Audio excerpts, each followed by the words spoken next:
right. We are gonna do this now. Three, two, one.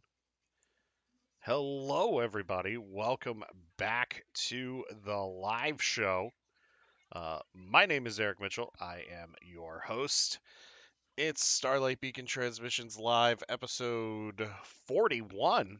Yeah, we've done 41 of these things. Um, I was gonna say some number longer than the Skywalker saga, but it's too much.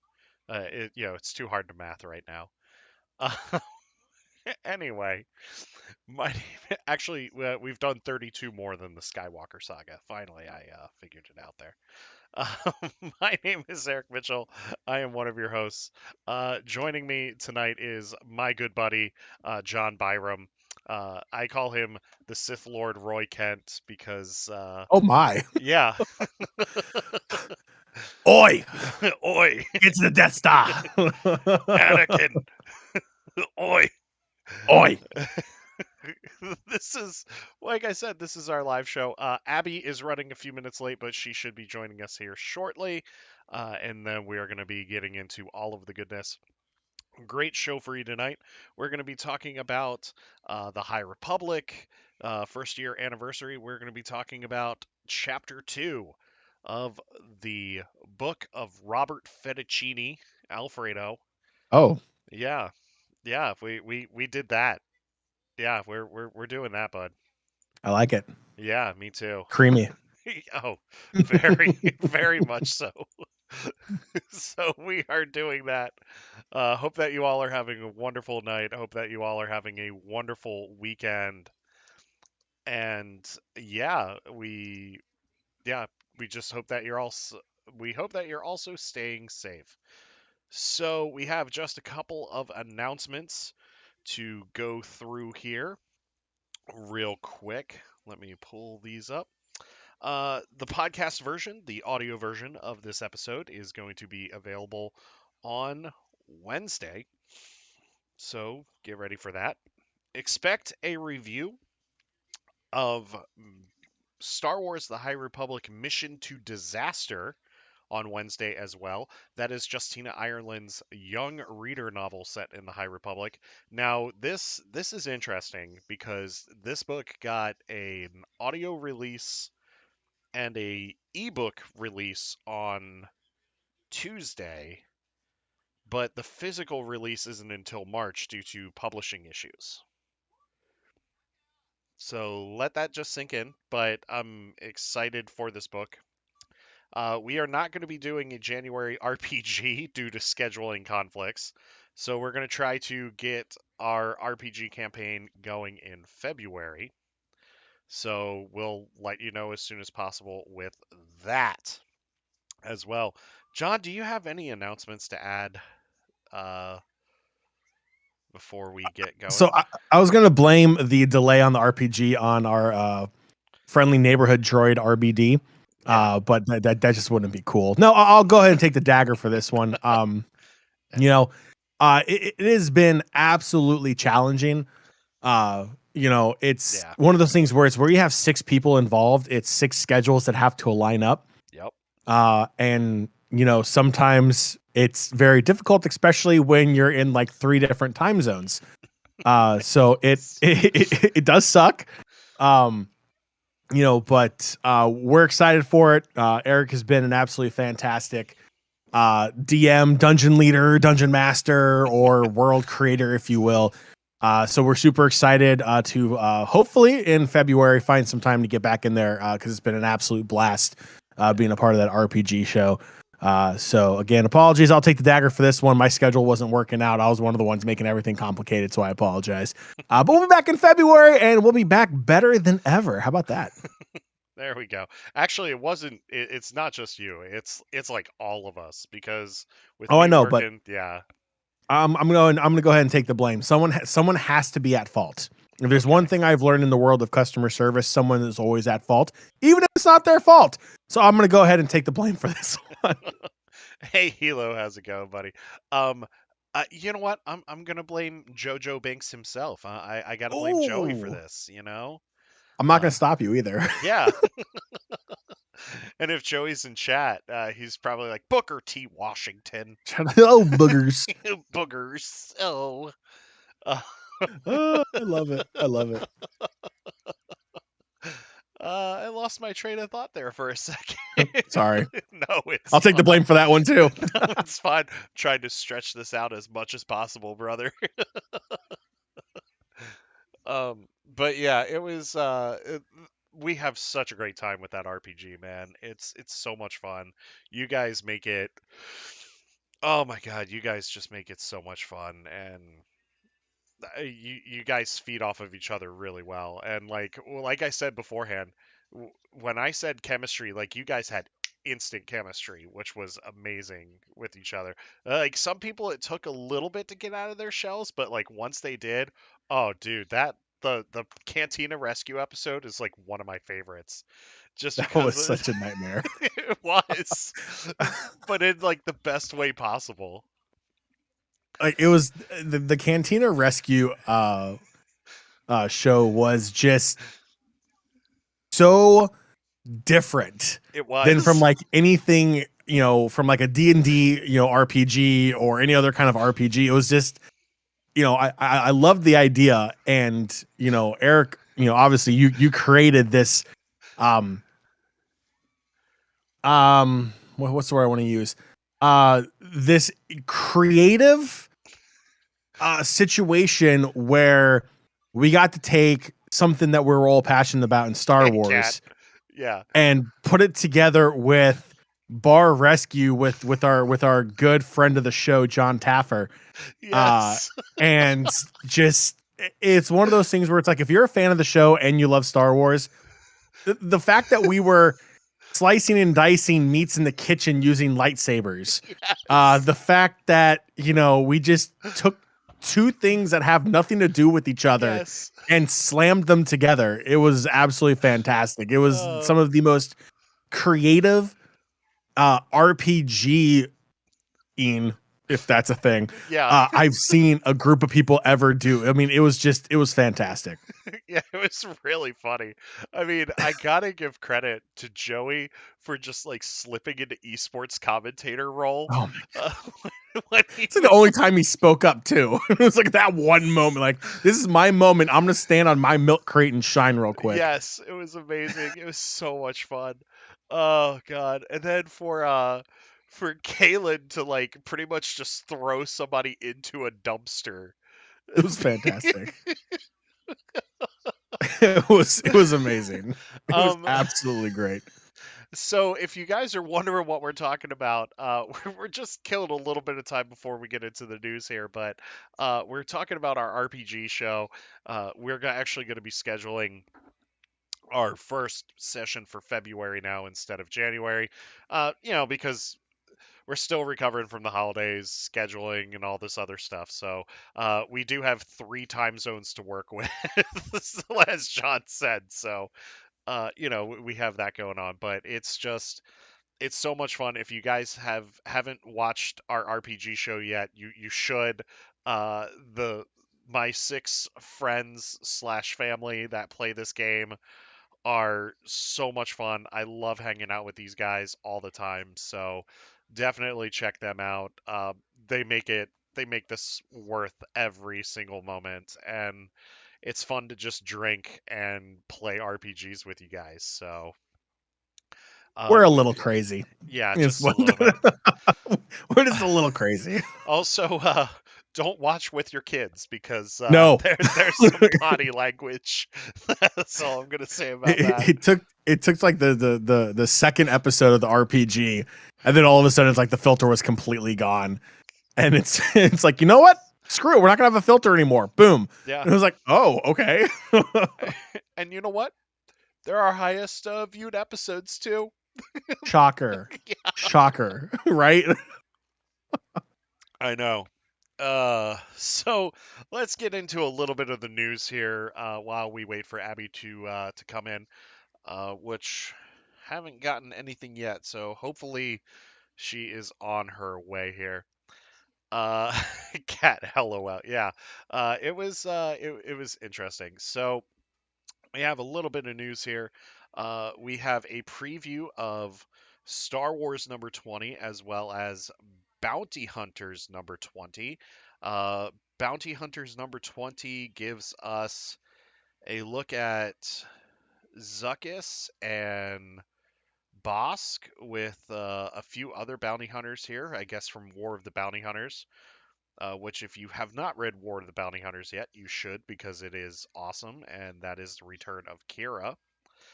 And then we have a preview of Star Wars number 20, in which Luke Skywalker travels to a planet that may have mushrooms on the surface, and it looks like he goes on a little bit of a trip here, and he ends up meeting High Republic Jedi Elzar Mann, which this is really cool too.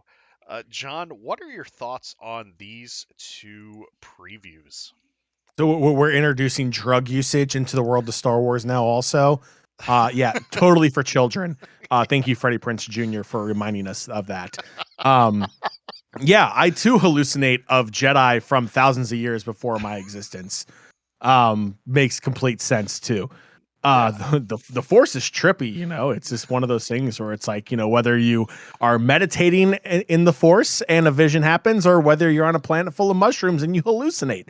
Same thing. The force is everywhere and can be accessed by any means necessary, apparently. No, I think it's great. I'll be honest, I am fairly new to Star Wars comics. My comic lineage, if you will, is definitely in Marvel, just not the Star Wars side of Marvel, Hmm. or Star Wars in general, for the comics at least. So have been diving into that mainly for the High Republic content. Yeah. So I'm excited for this. It is something I'm keeping an eye on. I do not have familiarity with either series Hmm. here, but the artwork does look great, and I like the story from what I've read behind both of these series on what they're trying to do. Hmm. Um, and the fact that Marvel's backing both of these series, you know it's going to be quality content. Yeah. So if you like what Marvel's doing, well, really, if you like what Disney's been doing with Star Wars ever since they bought out Lucasfilms and everything, I would imagine that these are right up there with the same quality content you can find on Disney Plus, Yeah. with like the Book of Boba Fett and the Mandalorian, which has been some of the best Star Wars we have had in years. Yeah. It's absolutely amazing. It's what a time to be a Star Wars fan, just with all the Star Wars content. Literally being gently placed in front of us for us to cram down our own throats. So Yeah. it's pretty it's pretty cool. Yeah. I look at it as Star Wars content lately has just been like if you're at Fogo de Chao and like you Yes. keep flipping like the red and the green card and people like keep coming up to you just like, oh, would you like some more, would you like some more, and like every time like you just want to take a break you just flip the red card again, and it's just there for you to pick up at any time. Yeah, I'm a fat kid, it's okay.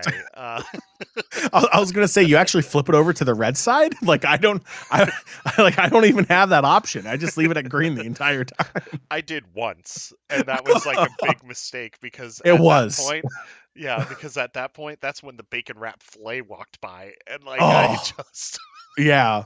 I'd rather tell someone no versus like having it red and then be like, oh, they don't want anything. Like the best one ever comes by.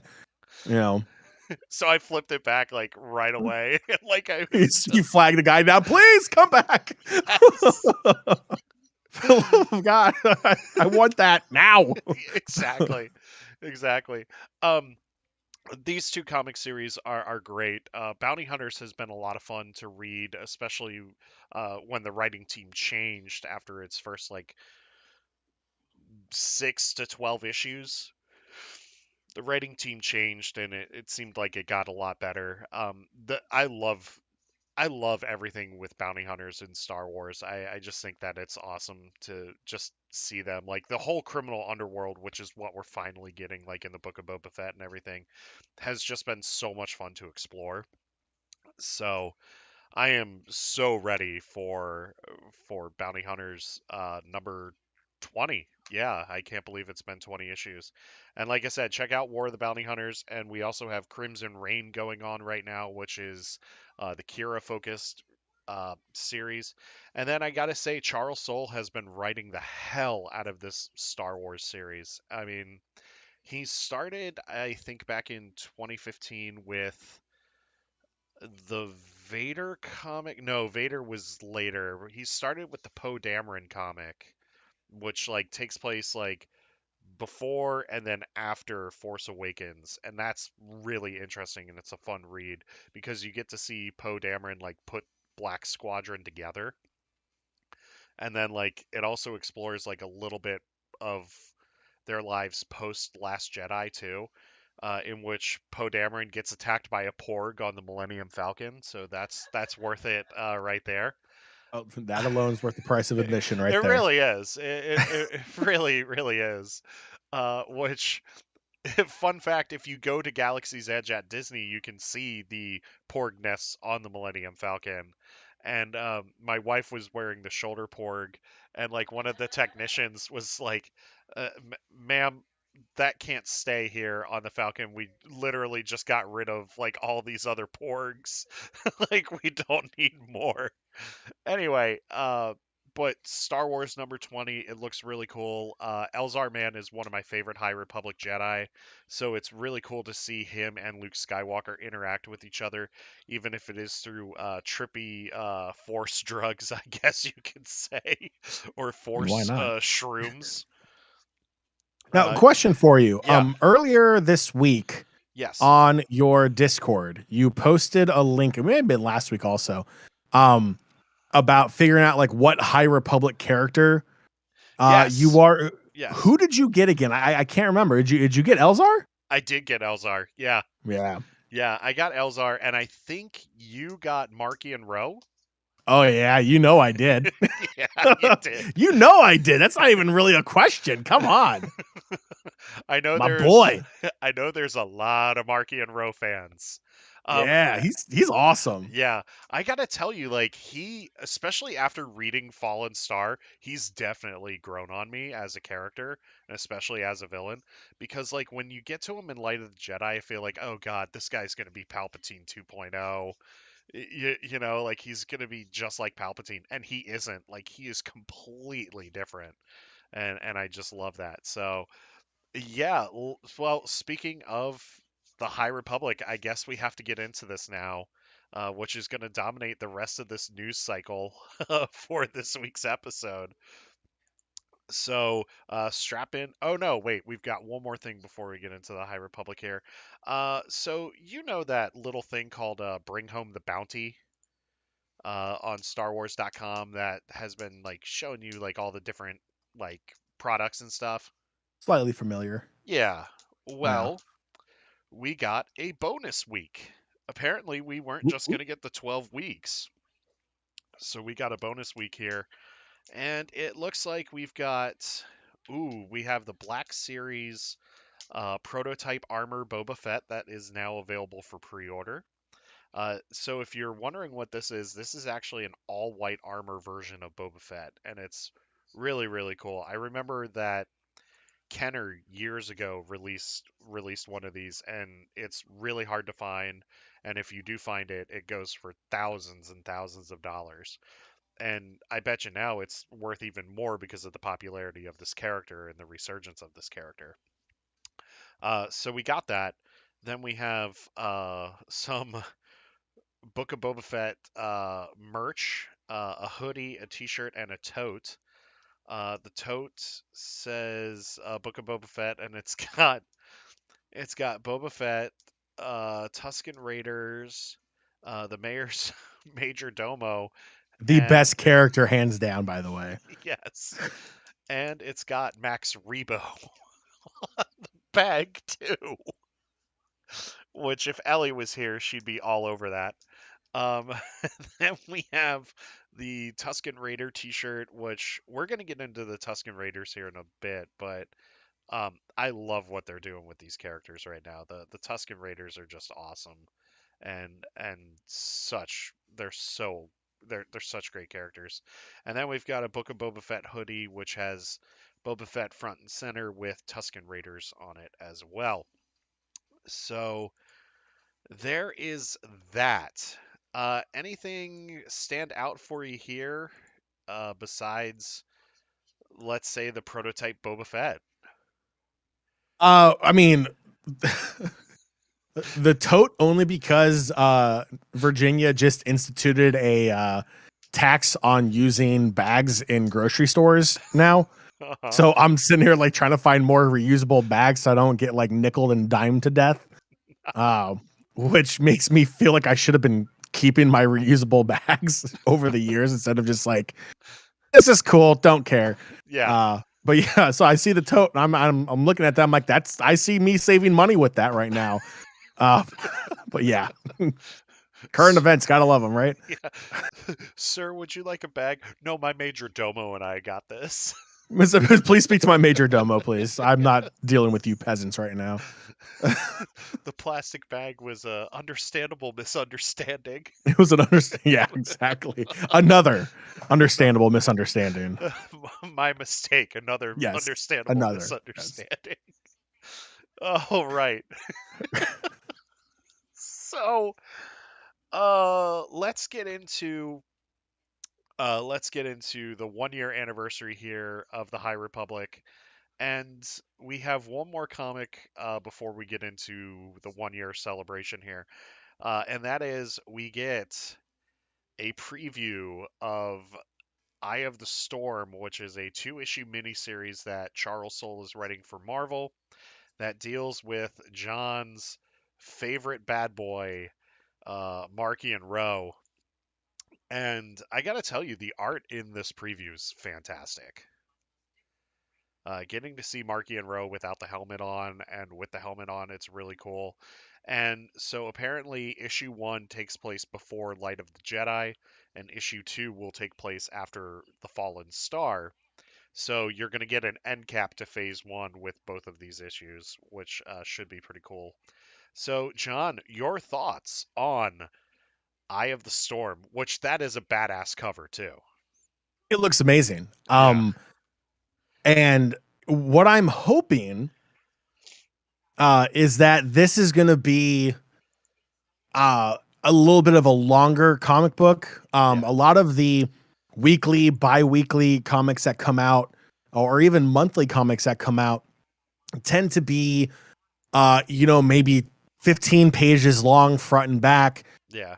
They give you a little bit just to hold you on over to the next episode when that comes out, the next issue, pardon me, when it comes out.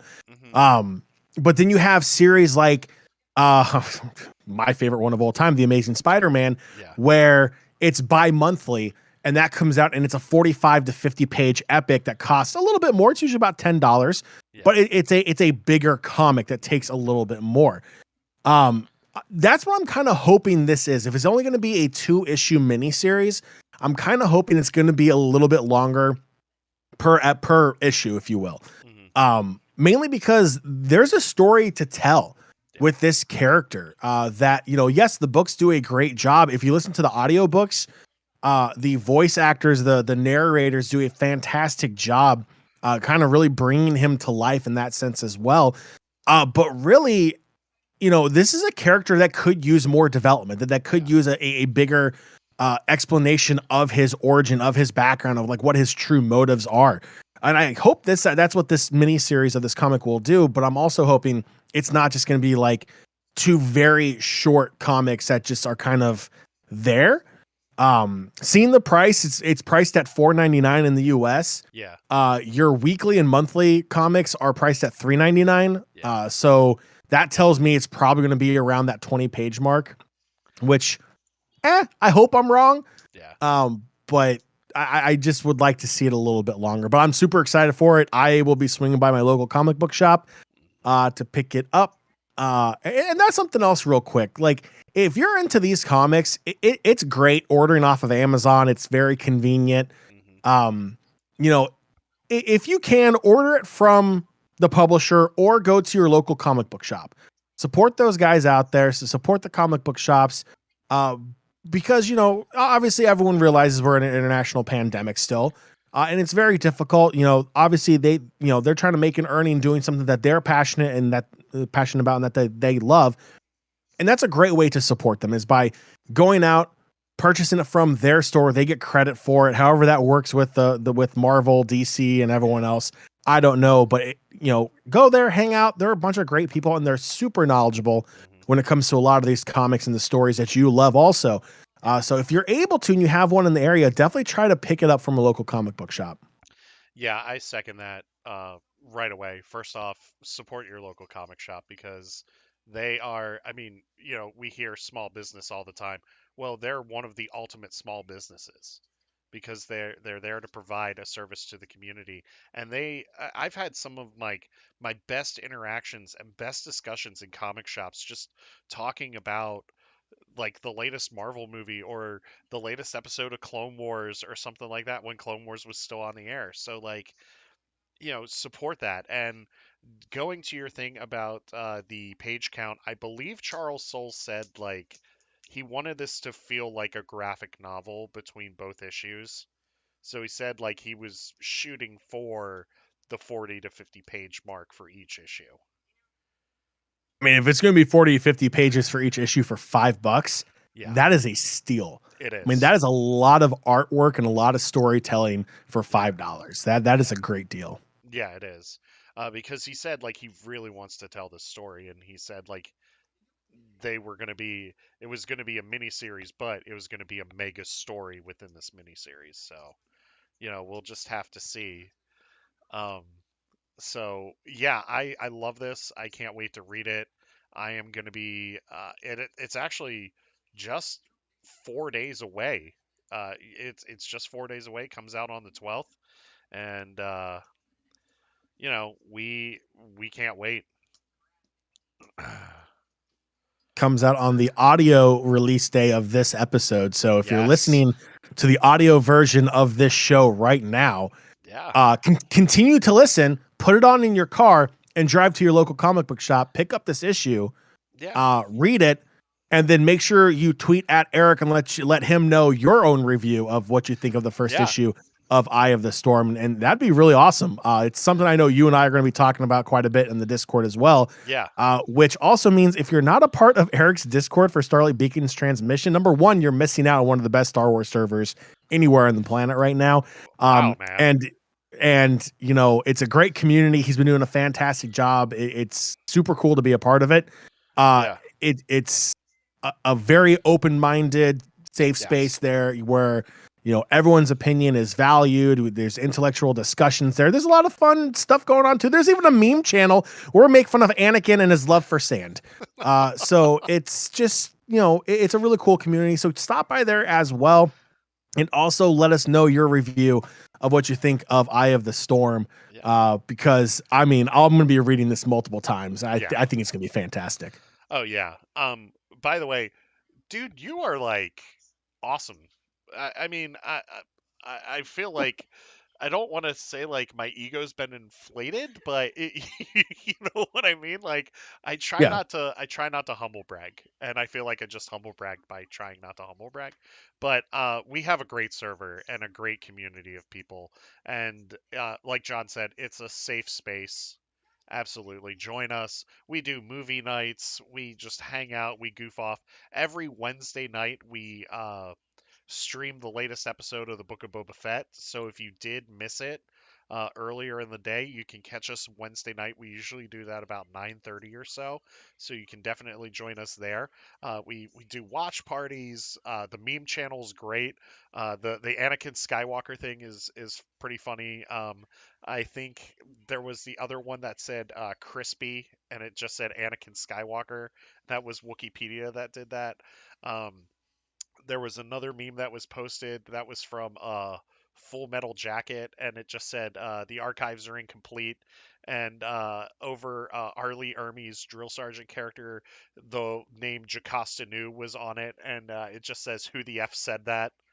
Um, so join us there. We have a lot of fun. We rag on each other, but it's all in good fun. And we are going to be having another hangout Wednesday night where we are going to be streaming chapter 3 of the Book of Boba Fett. So that is our shameless plug. If you if you're interested in joining our Discord server, tweet at us and we'll do that. Going back to Eye of the Storm, we would love to hear your reviews and see what you think of that. I know, John, you're about to start Trail of Shadows, right? I have already started it. Yes, Okay. I've already Yeah. started Trail of Shadows. Yes. Yeah. And that's one like after we both read number 3, like I want to see what you think of number 3, because that's another really really good comic. Um, so I mean, and we do all sorts of discussions. We even have a Disney Parks channel too.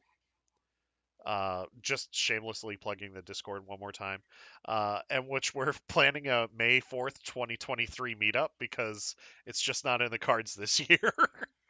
We might be out of the pandemic by then, Yeah, so fingers crossed. yeah, So exactly. Exactly. Oh, by the way, Abby is on her way. She's about 20 minutes out and she will we be with us. So do not worry about that. So let's get in here to the High Republic anniversary. Uh, this past Tuesday marked the 1 year anniversary of the High Republic. And John, you and I talked about this last week. Like, we couldn't believe that this thing had been around only for a year. Uh, like, and now granted, the writers had been working on this way longer uh, than a year, but it's just really, really neat here. So this past Tuesday, we had the release of The Fallen Star, as well as the audio and digital release of not Midnight Horizon, Mission to Disaster. I'm actually reading Midnight Horizon now. And we had a 1 year anniversary special for the High Republic show, which Christina Ariel took us through everything. Well, not really everything so far, but like interviewed the writers, and there was a message from Kathleen Kennedy talking about the High Republic and how grateful she was to the fans of the High Republic, which is really cool. And then we had a little bit of a tease at what's coming in Phase 2. I want to say Wave 2, but it's Phase 2 now, which is called Quest of the Jedi. So we have a little bit of a tease coming from there.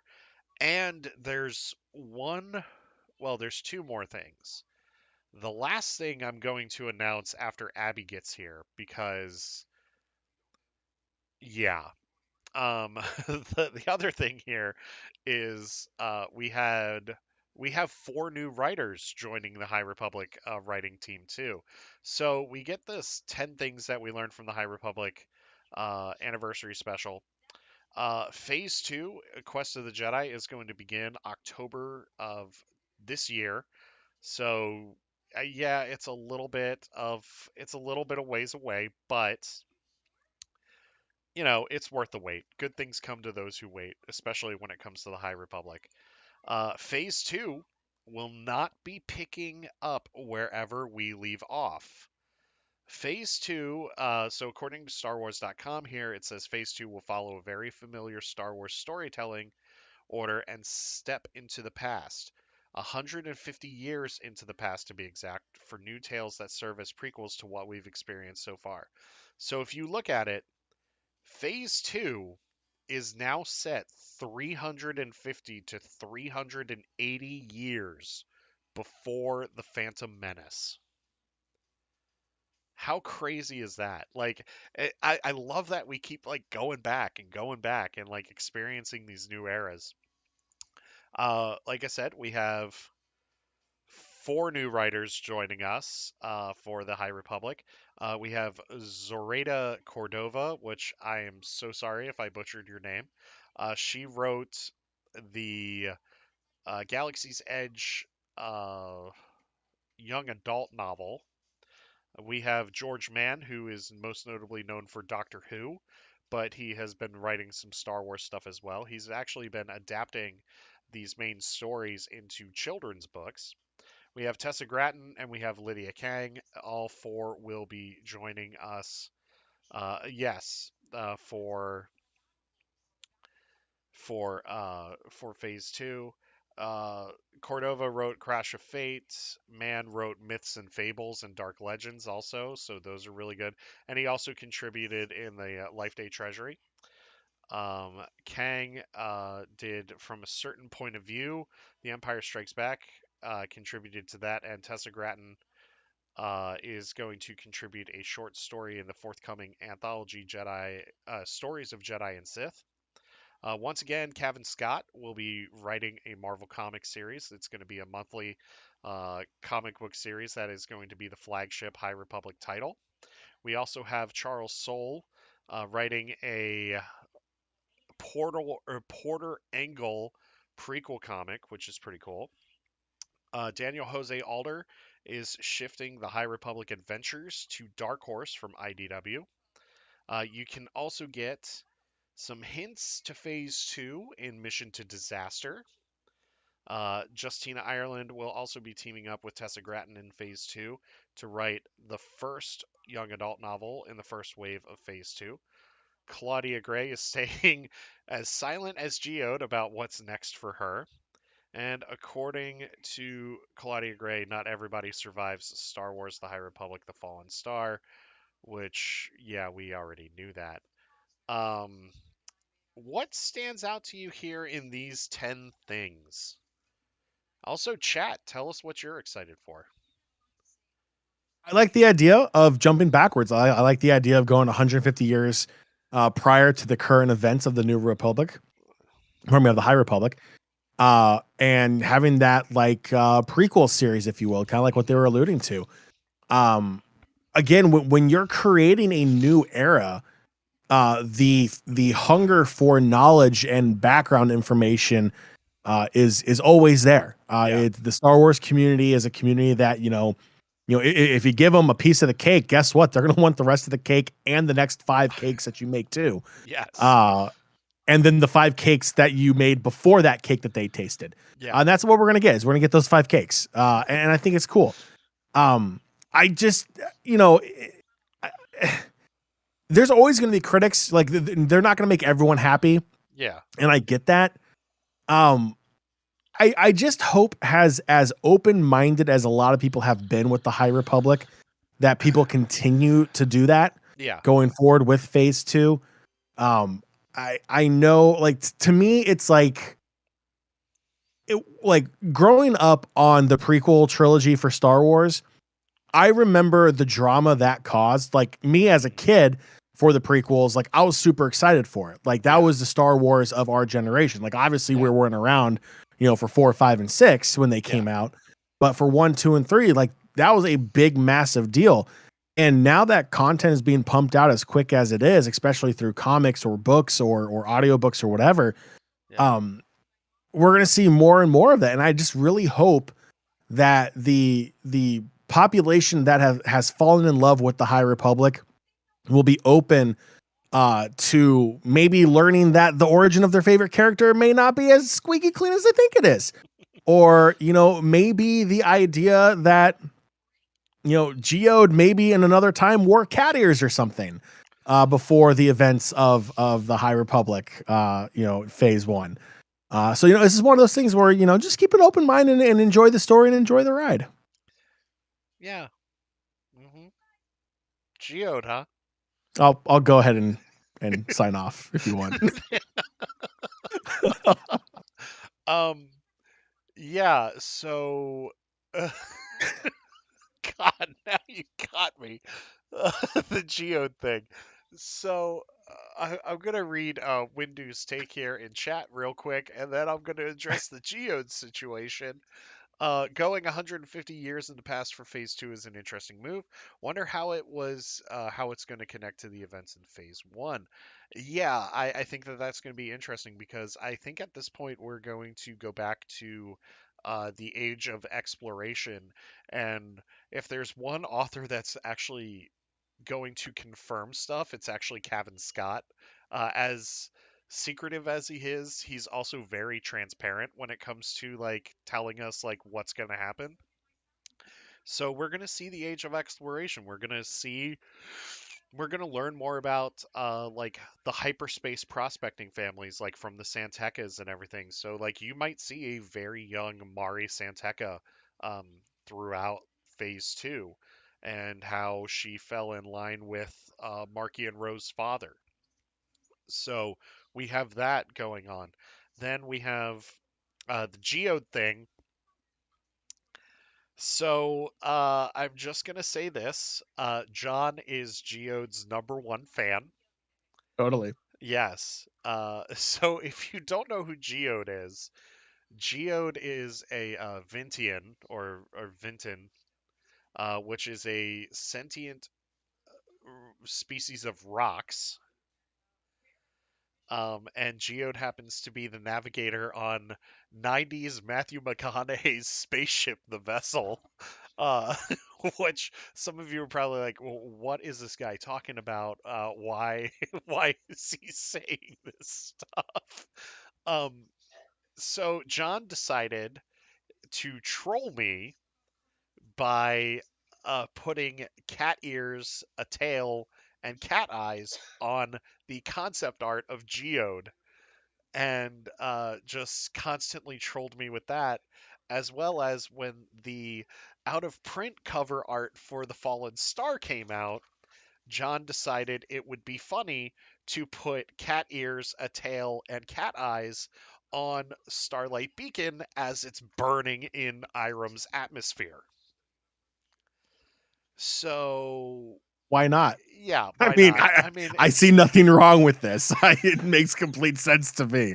And it's for the the funny kids. thing is, like that all started with, and this is completely off topic, but this is the No, it honest truth of is. how it started. It started with the fact that Halo Infinite released cat ears for Spartans in game, and Yes. like how the Halo community threw an absolute fit for it. Yeah, Like fit about, like there's a very small group that loved it, myself included, I uh, remember. and other people were like up in arms about it. So like the running joke has been, well, let's just put cat ears on everything. And poor Geode fell victim because Eric loves Geode and I love cat ears. So Geode Yeah. got cat ears.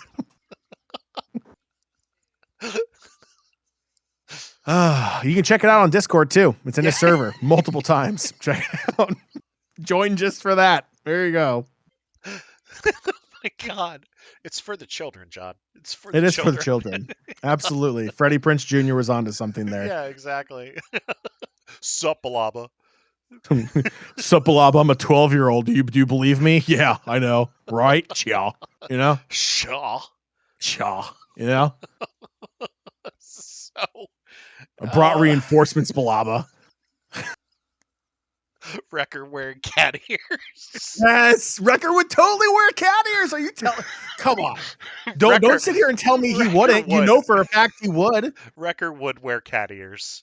And Uh, Omega would pop up with cat ears also. oh, Omega would definitely wear cat ears. Hunter It's would not wear cat ears. Hunter would Um, would regretfully wear cat ears. Tech would wear cat ears, but the cat ears would also be antennas and radar and everything else because it's tech. Yes. But yeah, I don't know about Echo. poor Echo's been through enough.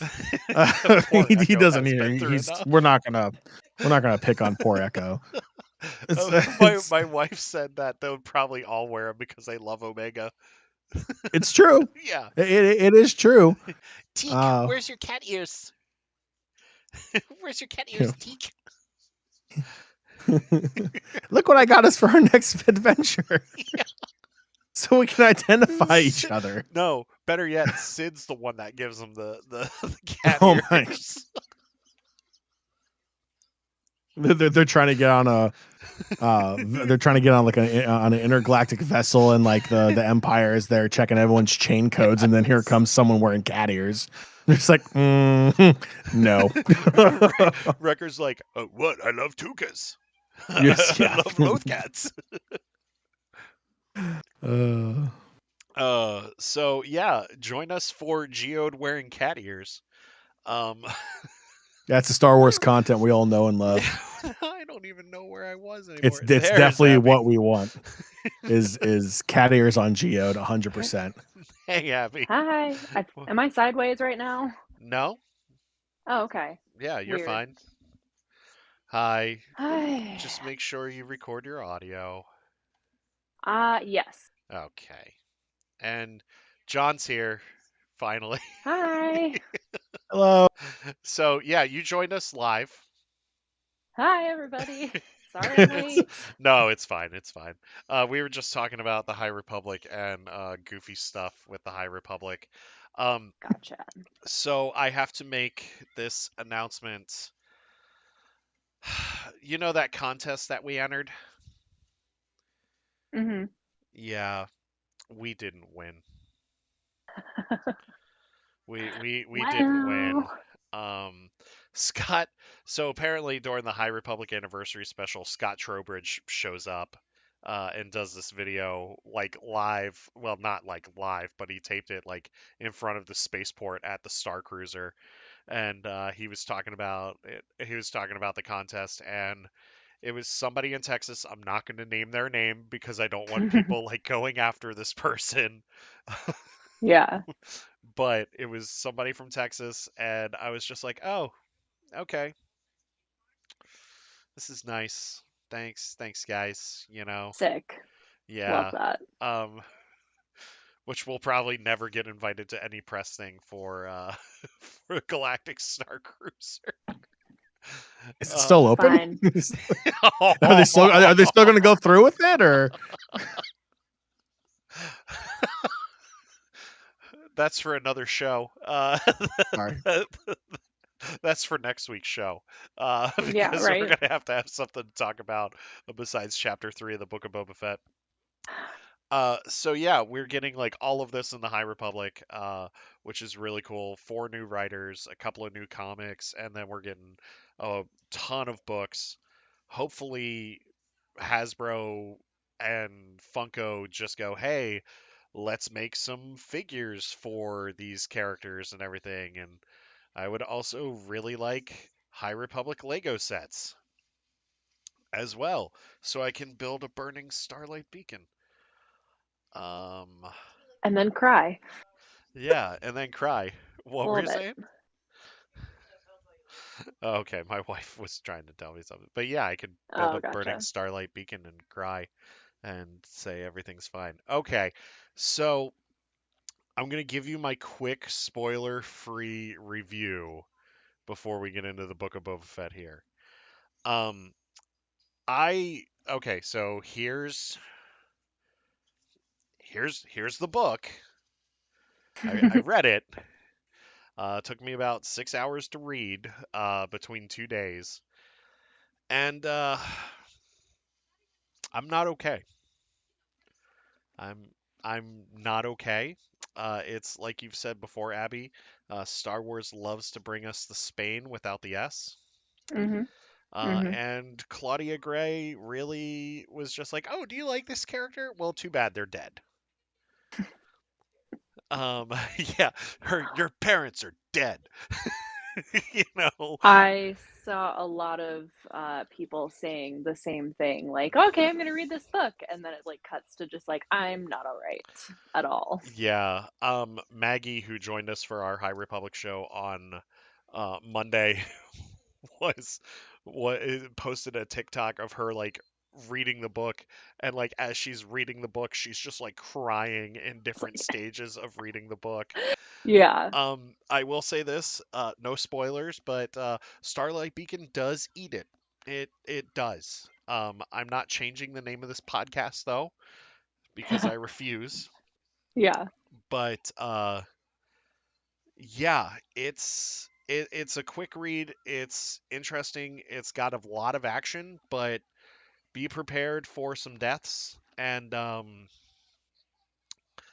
my only gripe is like a couple of the deaths felt unnecessary. Like you could have just done it and not killed off like certain characters. So that's all I'm gonna say. I highly recommend it, especially if you've read Light of the Jedi and The Rising Storm. You don't need to read the other High Republic books except for those two to enjoy this one. So, very, very cool and very entertaining. And yeah, I cried a couple of times. So that's all I'm going to say about that. Expect my spoiler review in the next couple of weeks after we've all had a chance to recover from this space station crashing. Like even on the back, it says we will watch Starlight Beacon burn. I And mean, yeah, that's, yeah, and that's you kind of get a sense of what's going to happen. yeah, and that's from John's boy Marky and Rowe there. Yeah. Yeah. You Uh, welcome. you know what? I'm ending this right now. Done. You're done. You're done. His show is over. So shall we get into the book of Boba Fett? I'm gonna need you to call it by the proper name that you Okay, used for it at the beginning of the that's episode, please. that's right. You missed this one, Abby. But here we go. It is the book of Robert Fettuccini. Yes. Yes, Yes. Boba Fett is indeed short for Robert Fettuccini, yes, and it I'm is. okay with that. I mean, it kind of sounds like a mobster name in a way, since like Boba Fett Robert is a Fettuccini. yeah, Robert Feds. You know, he's no way related to Stevie Palps. Uh, No. John, your face. So let's get into this. So we're gonna give our spoiler-free reactions first, and then we're gonna dive into spoilers. So before we get into spoilers, I will warn people that there will be spoilers. So we'll do our spoiler-free reactions, and then we'll get into it. Abby, I'll start with you. What did you think? So, yeah, my spoiler-free reaction, I between episode 1 and episode 2, I definitely thought episode 1 gave us a good like where we're at, or where we were, where we're at, where we're going. And I think this did a really good job of continuing that. I really liked episode 1. I really, really, really liked episode 2. I thought it was just everything that happened was great. I thought it was perfect. I'm hard pressed to not enjoy something, so like take everything I say with a grain of salt. Because even if I'm just like about something else, you'll be like, it's good parts. Like you'll rarely hear me say like I really disliked this, but I really liked it a lot. Yeah. John, go ahead. Give me your spoiler-free thoughts. Yeah, I'm right there with everyone. I thought episode 1 was fantastic in chapter 1. It was exactly what it needed to be. Going into chapter 2, I really wanted to have that concrete direction of where the series was going to go. That was my only complaint with episode 1, is I felt like it maybe didn't firmly put down what path this series was going to go in, mainly because it's such a short series. It's only 7 episodes. Mm, Episode 2 did not disappoint at all. I thought it was great. The story was great. The action was great. Just overall, a lot of people that didn't like chapter 1 of the book of Boba Fett absolutely loved chapter 2. mhm. But I thought it was great. Easily it's only between 2, but it's easily my favorite one so far. But I love the way it built off of the foundation that was set in chapter 1. Yeah, I wholeheartedly agree with everybody here. Chapter 2 is I love chapter 1. John, you know how much I love chapter 1. I watched that thing at least 4 times within like 48 hours, and then like with chapter 2, it gives us enough of what's going on in the present to like really start to establish what's going on, and then like once we get back into that flashback, that's like when like they just hit the throttle and they don't let go till the very end, and it's awesome. It is action packed, it is exciting, and I gotta tell you, it's once again surprisingly funny too. There are some really good comedic moments in this episode, so I am very happy with the direction that the show is going, especially with the second episode. I will say episode two is by far my favorite out of these two. I'm ready to be floored by episode three. So let's get into our spoiler review here, our spoiler breakdown.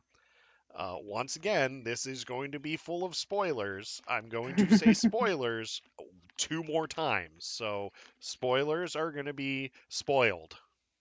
Or, Spoiling. yes, spoiling, spoiled, spoilers? Spoils will be spoiled. Yes, Yes. spoilers will be spoiled.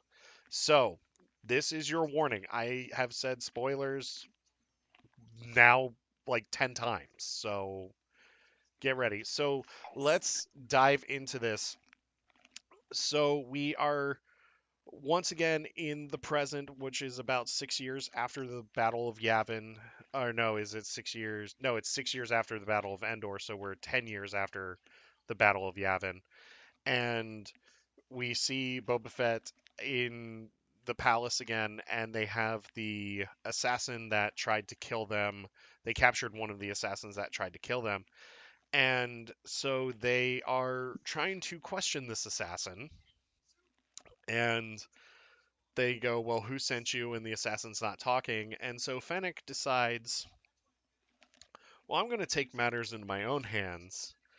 And this part is great because she totally just screws with this guy's head by sending him down into the Rancor pit. And then, like, the guy hits the Rancor pit, and the Rancor cage slowly starts to open. And the guy yells, I was sent by the mayor. And then he just keeps going, well, get me out of here, get me out of here. And then, like, you see the Rancor pit open, and there's nothing but like a womp rat like in in this in this cave here. And like I really wanted Fennec to be like, look, dumbass, like there's nothing there, like you idiot. But Hmm. I mean, she pretty much says that. And then we get to Boba Fett saying, "Well, now we got to go visit the mayor." And Yeah. so they visit the mayor, and this is one of the best bits of the show when they walk in, and there is pretty much like I would imagine, John, I would imagine like Pat being like if he worked at that mayor's office. Yeah. Yeah. You know what I mean? Just like, do you have an appointment? I don't see Boba Fett in my system. Like, and then like the major domo shows up and like he just tries to like block Boba Fett from going in, but Boba's just like, no, screw you, I'm going in anyway. And we meet the mayor, and he is the Ithorian, which we saw in the trailers and everything. I And love that everybody thought that the Ithorian's voice, they were like, that's Din yeah, Djarin. That's absolutely Din. And then it's like, nope, that's Makshai's. yeah, it's But like, oh, close, I guess. Another I'm sorry. understandable misunderstanding. Yes, Yeah. another understandable misunderstanding. I just put my water in my lap, and my cat is now like trying to get into my water. Oh Yes, no. here. Yes, I'm sorry. No. Psych. Yep. Don't give me Water that for you, face. cat. Yeah, you have water in your fountain in the kitchen. Anyway, yeah, I thought that that was great too. We also find out that T-Spans is in chat now. We also find out that the this assassin is from the Ninth Wind, the Order of the Ninth Wind, um, Nightwind. the Order of the Night Wind, yeah. And like they're supposed to be like some of the most fearless assassins. My money was kind of on Crimson Dawn, but Yeah. yeah. Um, so they like send this assassin in front of the mayor, and then the guy gets shot in the head. It's like, nope, not from Yeah. us. And now he cannot refute that claim. Nope. And then Boba is paid for his services because the mayor treats him like the bounty hunter that he used to be. Yeah. And then he's told to go back to Madame Garza's place. I'm not going to call it what I called it last week. which and when they show up, once again, there's our boy Max Rebo, man. He made it to the gig. Just, yep. He made it to the gig. Oh, Max Rebo. Yes. And he's playing his music, and it looks like Rex is there too. Not Captain Rex. We're talking about Rex, the Star Tours pilot. If only. Yeah, yeah. I still have a feeling he's showing up somewhere. I would not be mad, but we know that already. hmm and then we find out that it isn't the mayor that's going after Boba Fett's territory. It's Jabba the Hutt's cousins, hmm the twins. The twins, and when they show up Prince Ali style, hmm which I was really hoping for their hype man to kind of be like the genie and like sing that song.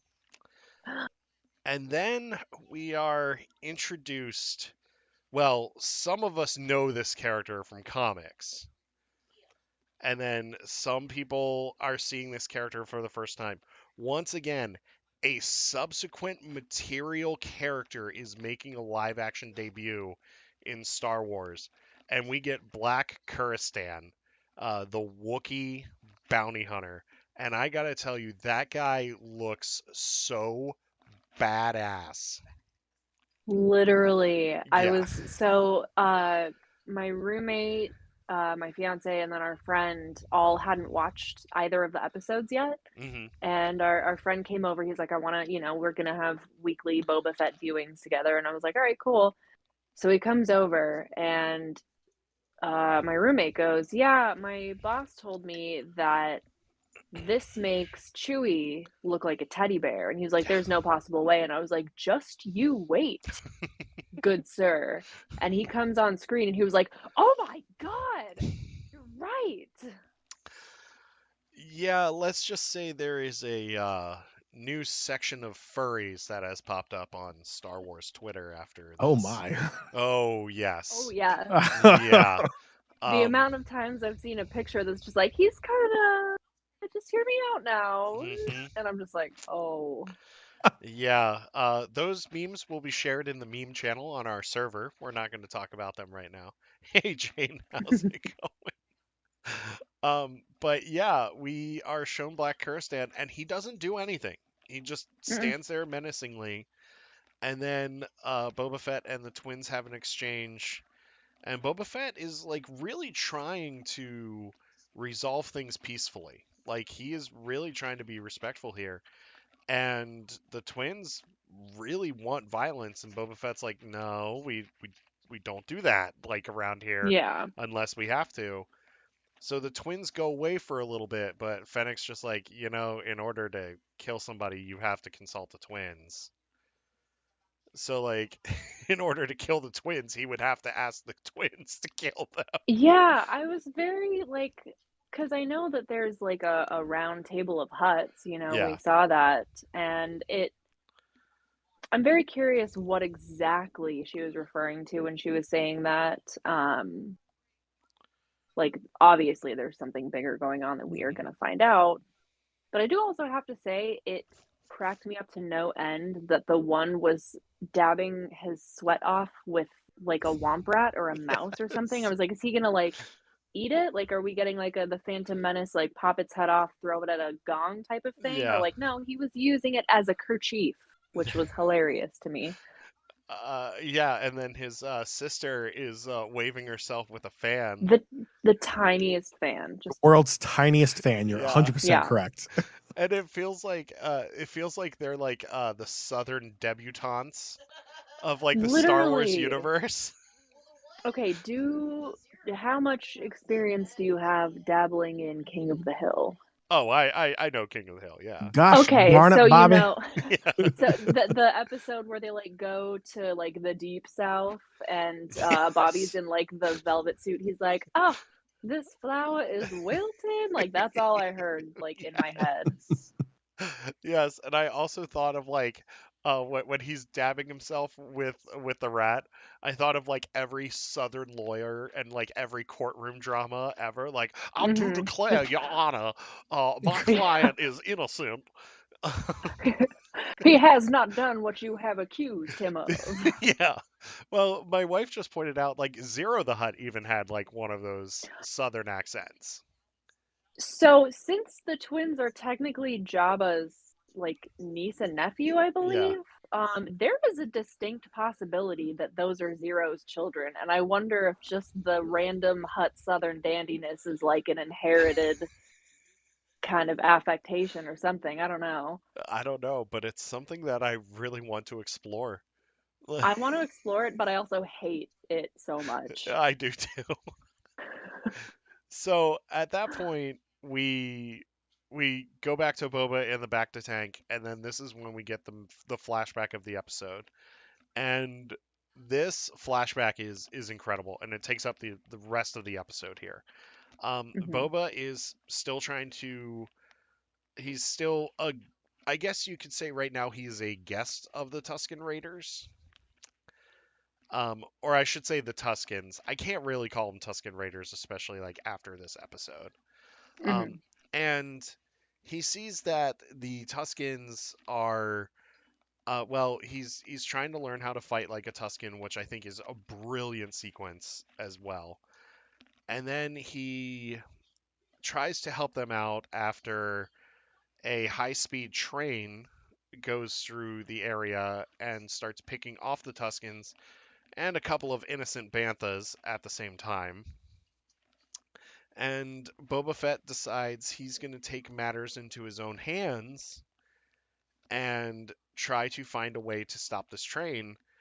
In which Boba Fett gets into the best biker bar fight in any meme in any medium ever, I and just just love that there's just like a random like there's weak way biker gangs. Like that's just a thing. I Okay. I love the biker jackets too. I thought that Right? that was They great. literally straight up looked like club jackets, and I was like, that's yeah, I yes, perfect.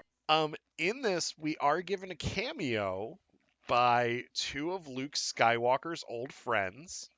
They're at the bar. It's Cammy and I forget what the other dude's name is. But that I guess is Anchorhead then. I believe so. Yeah. And so Boba gets into this fight, and then he takes the swoop bikes back to the Tusken Raiders and teaches them how to ride swoop bikes and how to fight to get onto this train to take this train out. And this is like the funniest bit of the episode is when Boba Fett is trying to teach them how to ride the swoop bikes, and he starts doing like this thing, and he's like a panther. Like a bantha. Yeah, And they're just like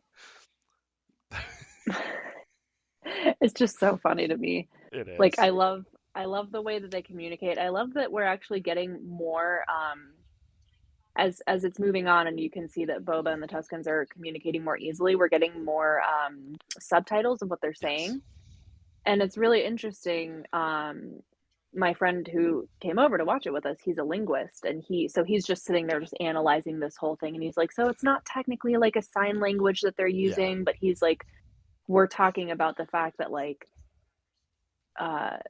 they don't have a word for train, so they call it like the long speeder, Mhm. and it made me think of Amelia Clark giving interviews for learning Dothraki, Mhm. how like you couldn't say in Dothraki like I have a cat because they don't have a word for cat. You would say like I have a pet that is not a dog, and it's Yeah. stuff like that's so vastly interesting to me. Mhm. Just seeing like especially with how many different languages there are in the Star Wars universe, like Mhm. seeing the way that this like previously kind of like faceless, like brutal, like monolith of a culture is now being like broken down and like Mhm. the way that they communicate. I don't know. I could go on about this and I will stop monologuing, but it was just I don't know. That was really cool. Yeah. Your thoughts on this, real quick, John, before we get into the train fight? Yeah. So I think this episode did a really good job of establishing the idea of tribes, and obviously that's a word that was used in the title of the Mhm. episode as well. because you're right. Our main experience with the Tuscans, are fairly negative. Like we're introduced to them as a ruthless, group that kill. They're incredibly violent. Hmm. And now we're seeing a different side of the Tuscans and coming to realize that there are different groups of Tuscans. There are different groupings, kind of like what we talked about last week. That the idea of yeah, they're all Tuscans, but kind of like how here in the United States, yeah, we're all a part of the United States, but Northeast United States is very different from Southern United States and is very different from West Coast United States. But we all share that one thing in common, kind of thing. Yeah. And I thought this flashback did a fantastic job at explaining that and showing that, well, one, you shouldn't judge a book by its cover, Yep. using that old saying. But two, really gave more depth into the Tuscans and gave them a little bit more of a story and a background that, a lot of people that may not dive deeper into like the literature of Star Wars, gave them, that visual reference that they can go by to let them know, hey, this is a group of beings in this universe, that aren't what we think they are. They're not this violent, raiding group. That is one sect of them, but it's not this sect. And I was really, really excited to see, kind of, this group's background develop and really shine that light that, just because they look a certain way doesn't mean they're automatically ruthless and violent. Hmm. So I thought that was a pretty cool thing they did with the episode. Yeah, I'm in 100% agreement here. I love that they're just as Boba Fett and Jango Fett have said, they're just simple people just trying to make their way through the universe. That's pretty Hmm. much what they're doing. Is like Boba Fett is. It's really interesting because in episode one, Boba Fett is forced to dig for water to help them survive. He's not there to do anything but that. He's not there to attack anybody. He's there to just help them survive. Um, well, he was a prisoner, and he's forced to help them to survive. But through that, he starts to understand their plight and everything. And I Hmm. love that they call it the long speeder and not a train and everything. And Yeah. yeah, and he teaches them how to ride these swoop bikes, and then that's when they attack the train, in which we lose another bantha, R.I.P. But we get this epic train fight that I love when Star Wars is trains, by the way. Yeah. I Uh, love when Star Wars is trains. yeah, because this reminded me of the heist in Solo like so much too. Hmm. Um, but like just the action in this and that poor droid that was just trying to run this train just could not like just catch a break. And Yeah. yeah, this is crazy. And we find out like after they stop the train, we find out that it's actually the Pikes that are in control of this train. And it's so cool because this is the third time in Star Wars that we've seen the Pikes now. Because we got them in Hmm. Solo, we got them in the bad, oh no, Clone Wars, Hmm. and now we have them in the Book of Boba Fett. Yeah. And I love this because Boba Fett's like just casually interrogating them about like what they're doing. And he says, "Oh, are you familiar with spice?" And like the leader of the Pikes is just like, "No, what's What's that? spice?" And then Boba Fett's like, the spice from the spice mines of Castle. We don't know anything about that. And then the Tuscans like open the crate that's just full of spice, and like you could just tell like the Pike guy's like, oh, oh, you mean that spice? Like, Yeah, exactly. Oh, that. Yeah, that spice. yeah, Okay. and which we get a really cool history lesson here about the Tuscans and how Boba Fett is just like talking to them about just the history of the Tuscans. And Boba could have killed them right then and there. And the Tuscans, you could tell, wanted to kill them right then and there, too. But Mm, Boba taught them mercy, and he said, you'll go through here protected, but he's like, you can't do this again. And you have to pay a toll. Yeah, and you have to pay a toll if you do want to come through here again. And I don't. Who knows if the Pikes are going to honor it or not? That is something to see later on in this season. And then we are given the meme that you produced, Abby. That was the first reference, and I was like, oh my God, perfect. The pocket sand meme with Pocket this, sand! Ah! yes, in which Boba Fett goes on a spiritual quest a la Black Panther, I guess you could say, and brings home the Via wood. Gecko. Yes, brings home the wood of a gaffing stick to create his own stick.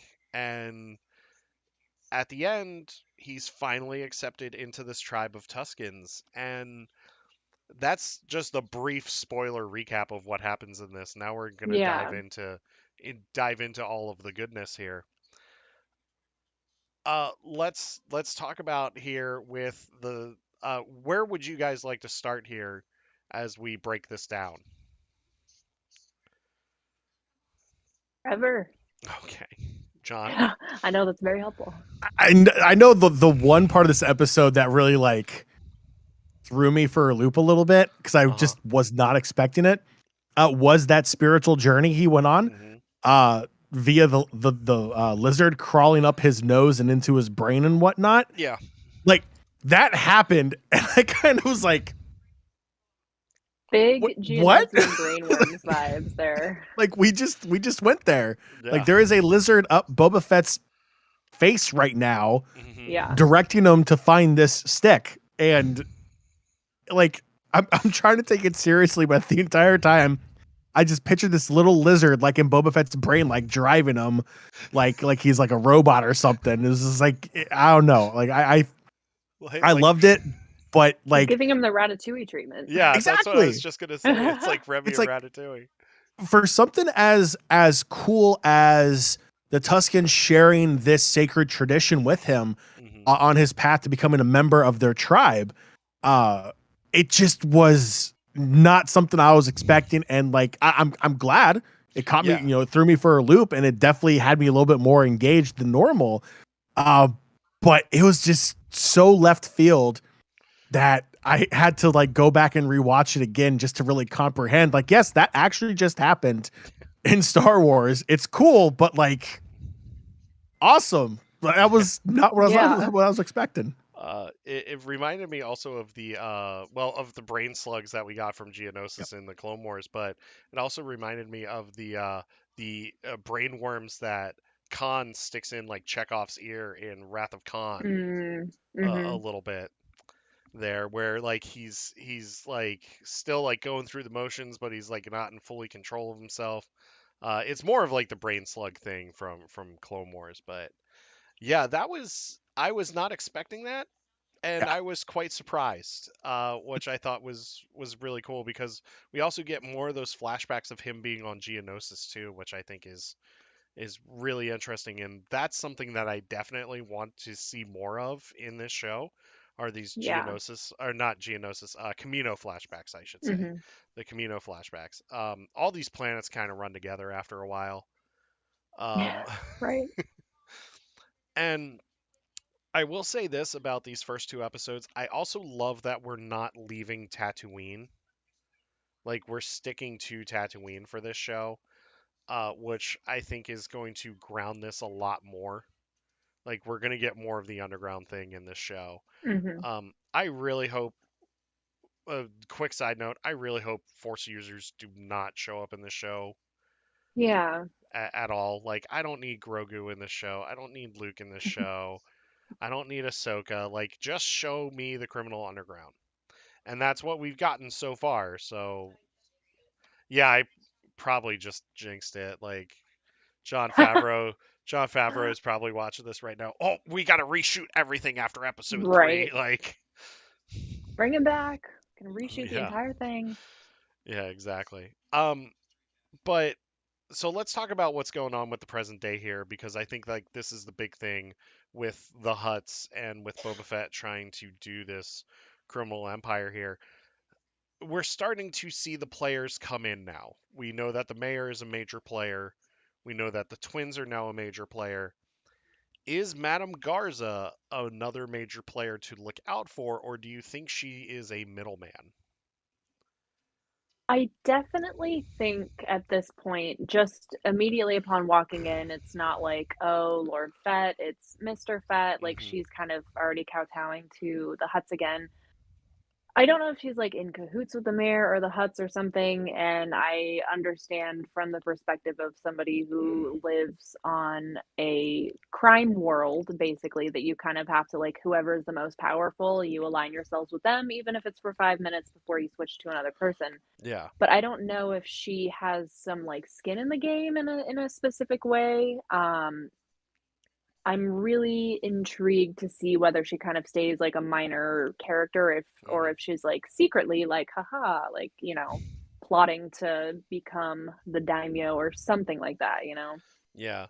Um, John, your thoughts on this real quick? Yeah, I think what I would like to see with her character would be kind of like what was already being said. Like maybe she's gonna play all three sides. I Hmm. mean, her skin in the game is that she operates this entertainment spot on this planet. It's got a live band. You can go there for drinks. You go there to hang out. Uh, it's her best interest to obviously align herself with whoever's going to be in power, but that Hmm. doesn't mean that she can't put them against each other for her benefit. Hmm. I think it would be kind of cool if she kind of plays like that behind the scenes role, Hmm. um, maybe playing a factor in like uh, putting two of the three against each other, or maybe working like a behind the scenes deal between the two. Like it wouldn't surprise me at all if the mayor and the twins end up being in cahoots with each other, Yeah. going Mhm. after Boba Fett. Just with how Jabba ruled the area for so long, it wouldn't surprise me if there's like some kind of pre-established notion between the two parties there. Yeah. Um, but I could also see her being a major factor in uh, who the people of Tatooine rally behind. Hmm. You know, maybe it's an uprising that really changes the tide between Hmm. which one of the three controls, the underground. Hmm. And maybe she plays a role that way. I feel like her character is so fluid right now that it could really go either way. If she stays a minor character, okay, I see that working out fine too. But I think that she could possibly take that next step in really affecting the story. Yeah, I totally agree with that. To me, she feels a lot like Oga, who runs Oga's Cantina Yeah. at Batu, where in the Black Spire Outpost book, we're introduced to Oga, and she she's playing both sides. Like throughout the book, she plays the resistance side as well as the first order side because she wants it to be beneficial to her business. So I really have a feeling she is kind of like the Oga for this show where it's like, okay, well, like you both were saying, oh, my interests now ally with the twins for a little bit, so I'll, help them out.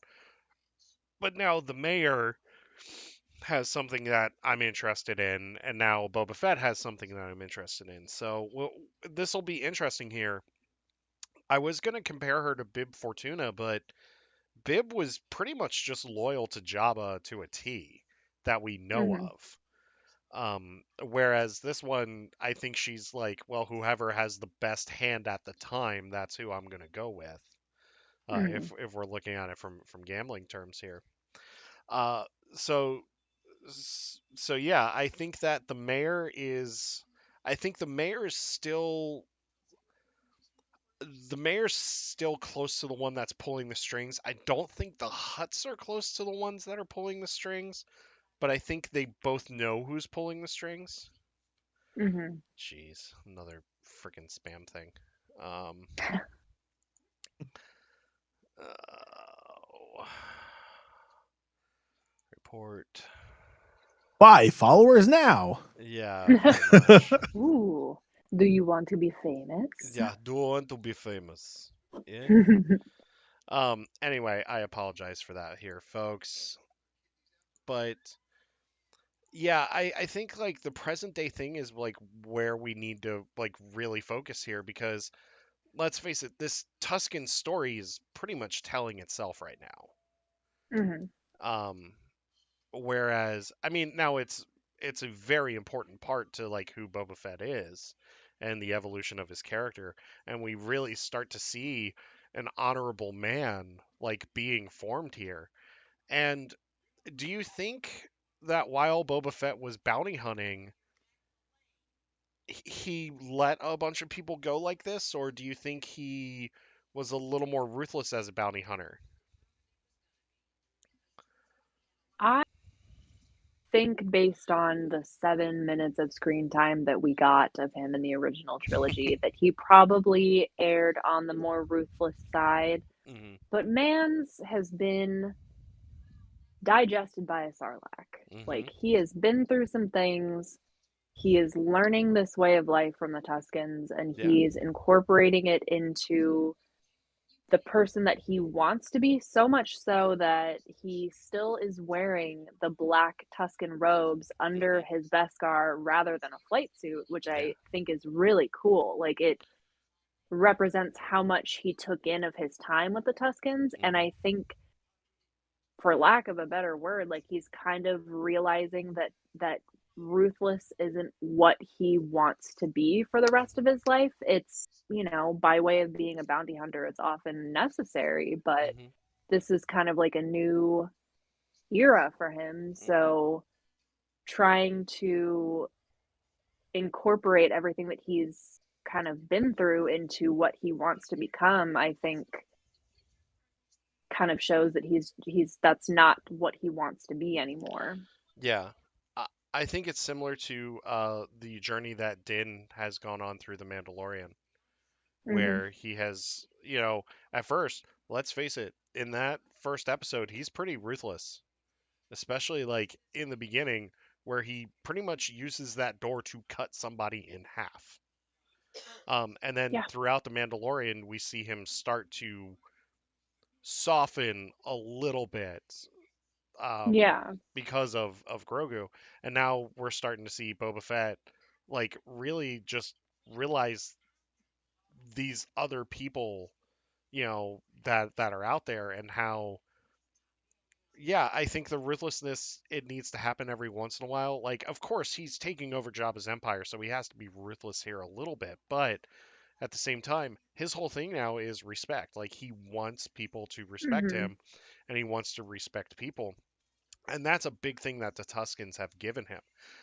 My question now is, with the Tuscan Raiders and the stuff, or the Tuscans and the stuff that is happening in the present day, John, I think you and I talked about this after we watched this last episode, and that is the Tuscans are going to help him at some point in the present day.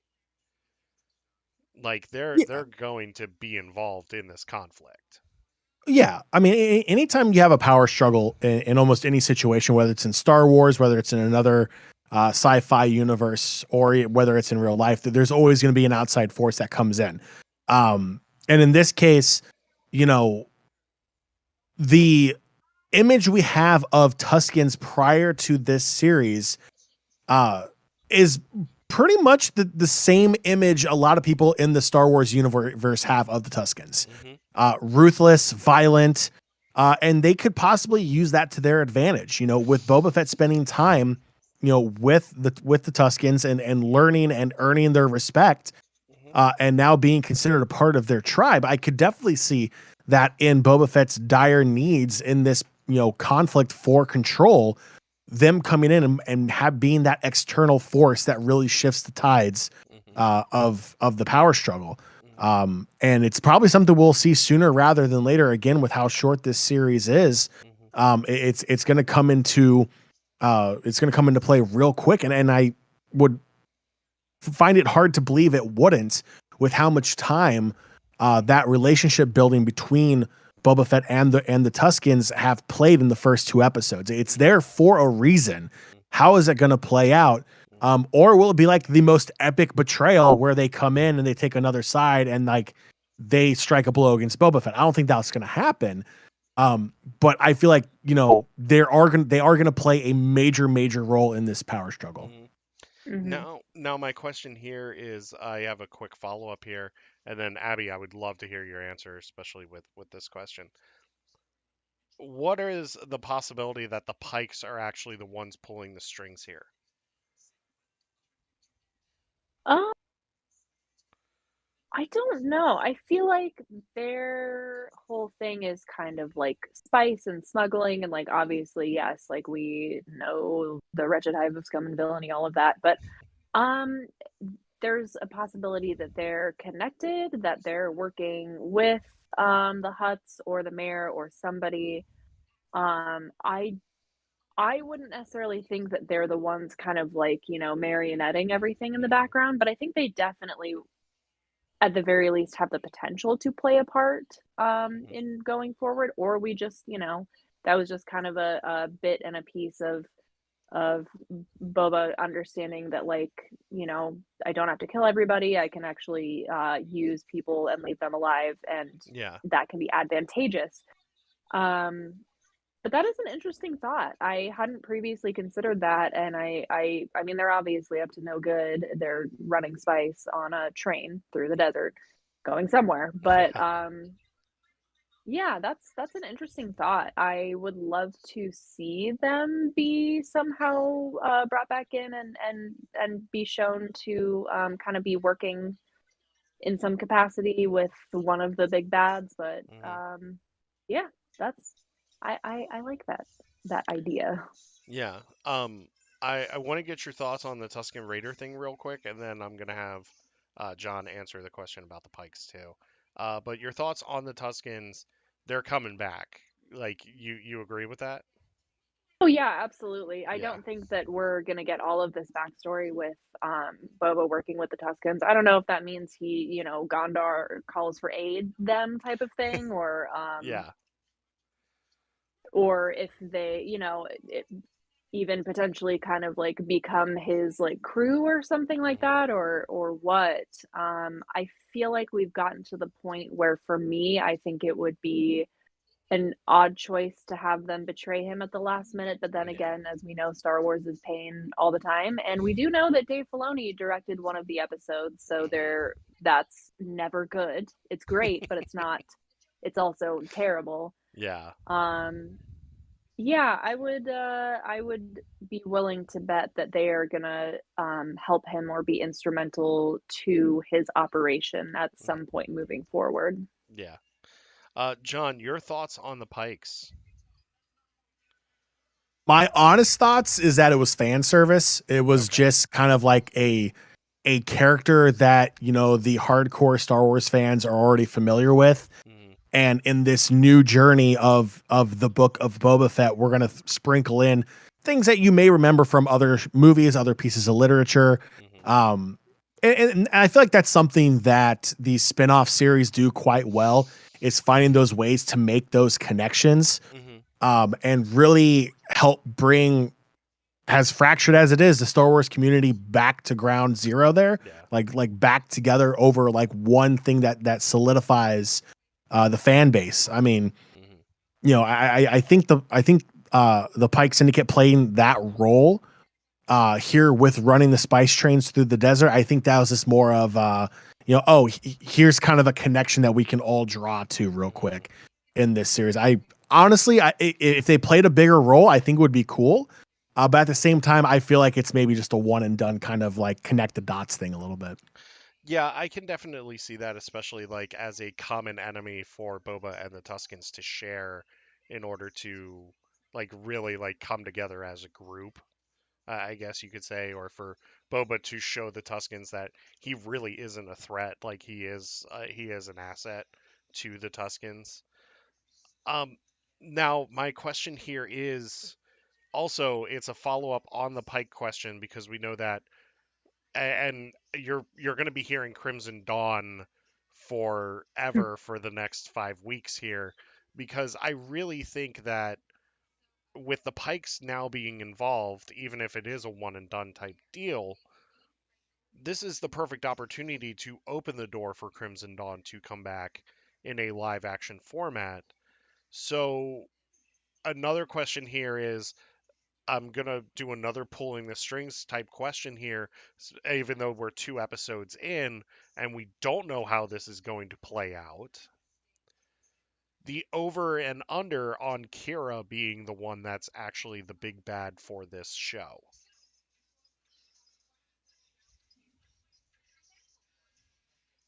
I'm gonna say over under like 25% Kira, 75% not Kira. Okay.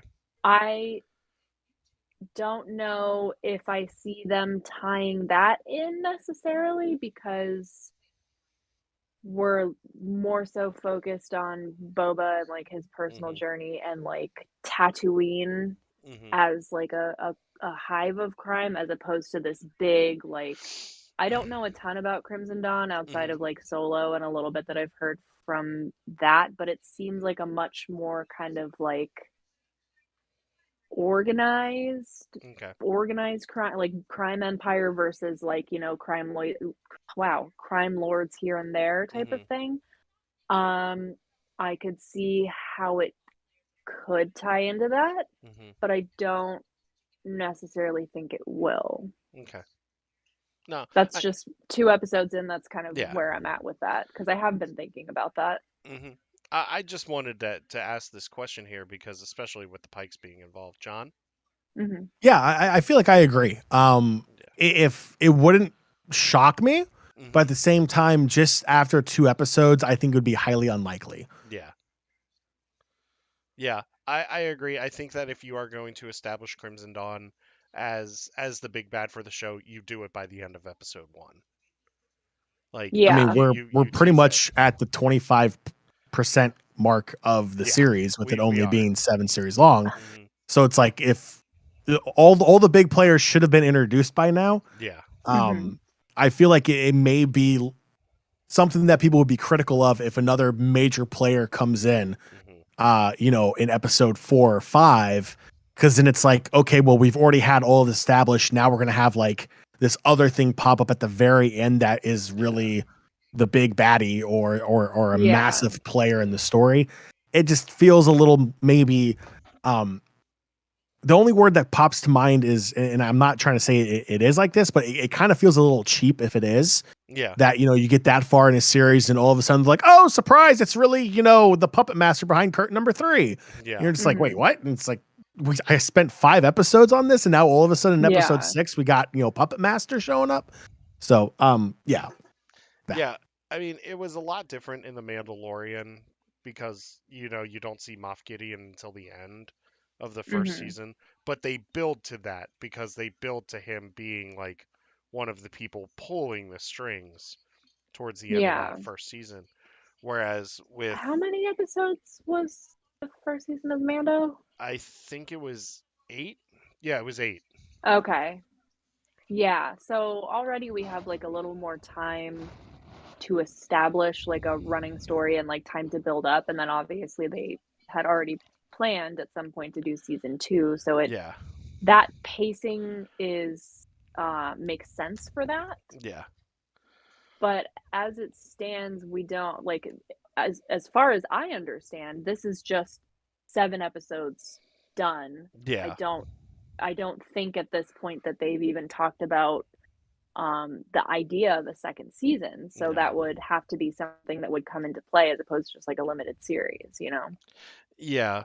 I just had to ask because, we are dealing with the Yeah. criminal underground here and they are a major player in the criminal underground. Yeah. So, No, it's a um very valid question. yeah. Um so what other flashbacks do you think we're going to get now? Or do you think that this Tuscan flashback is still going to keep happening?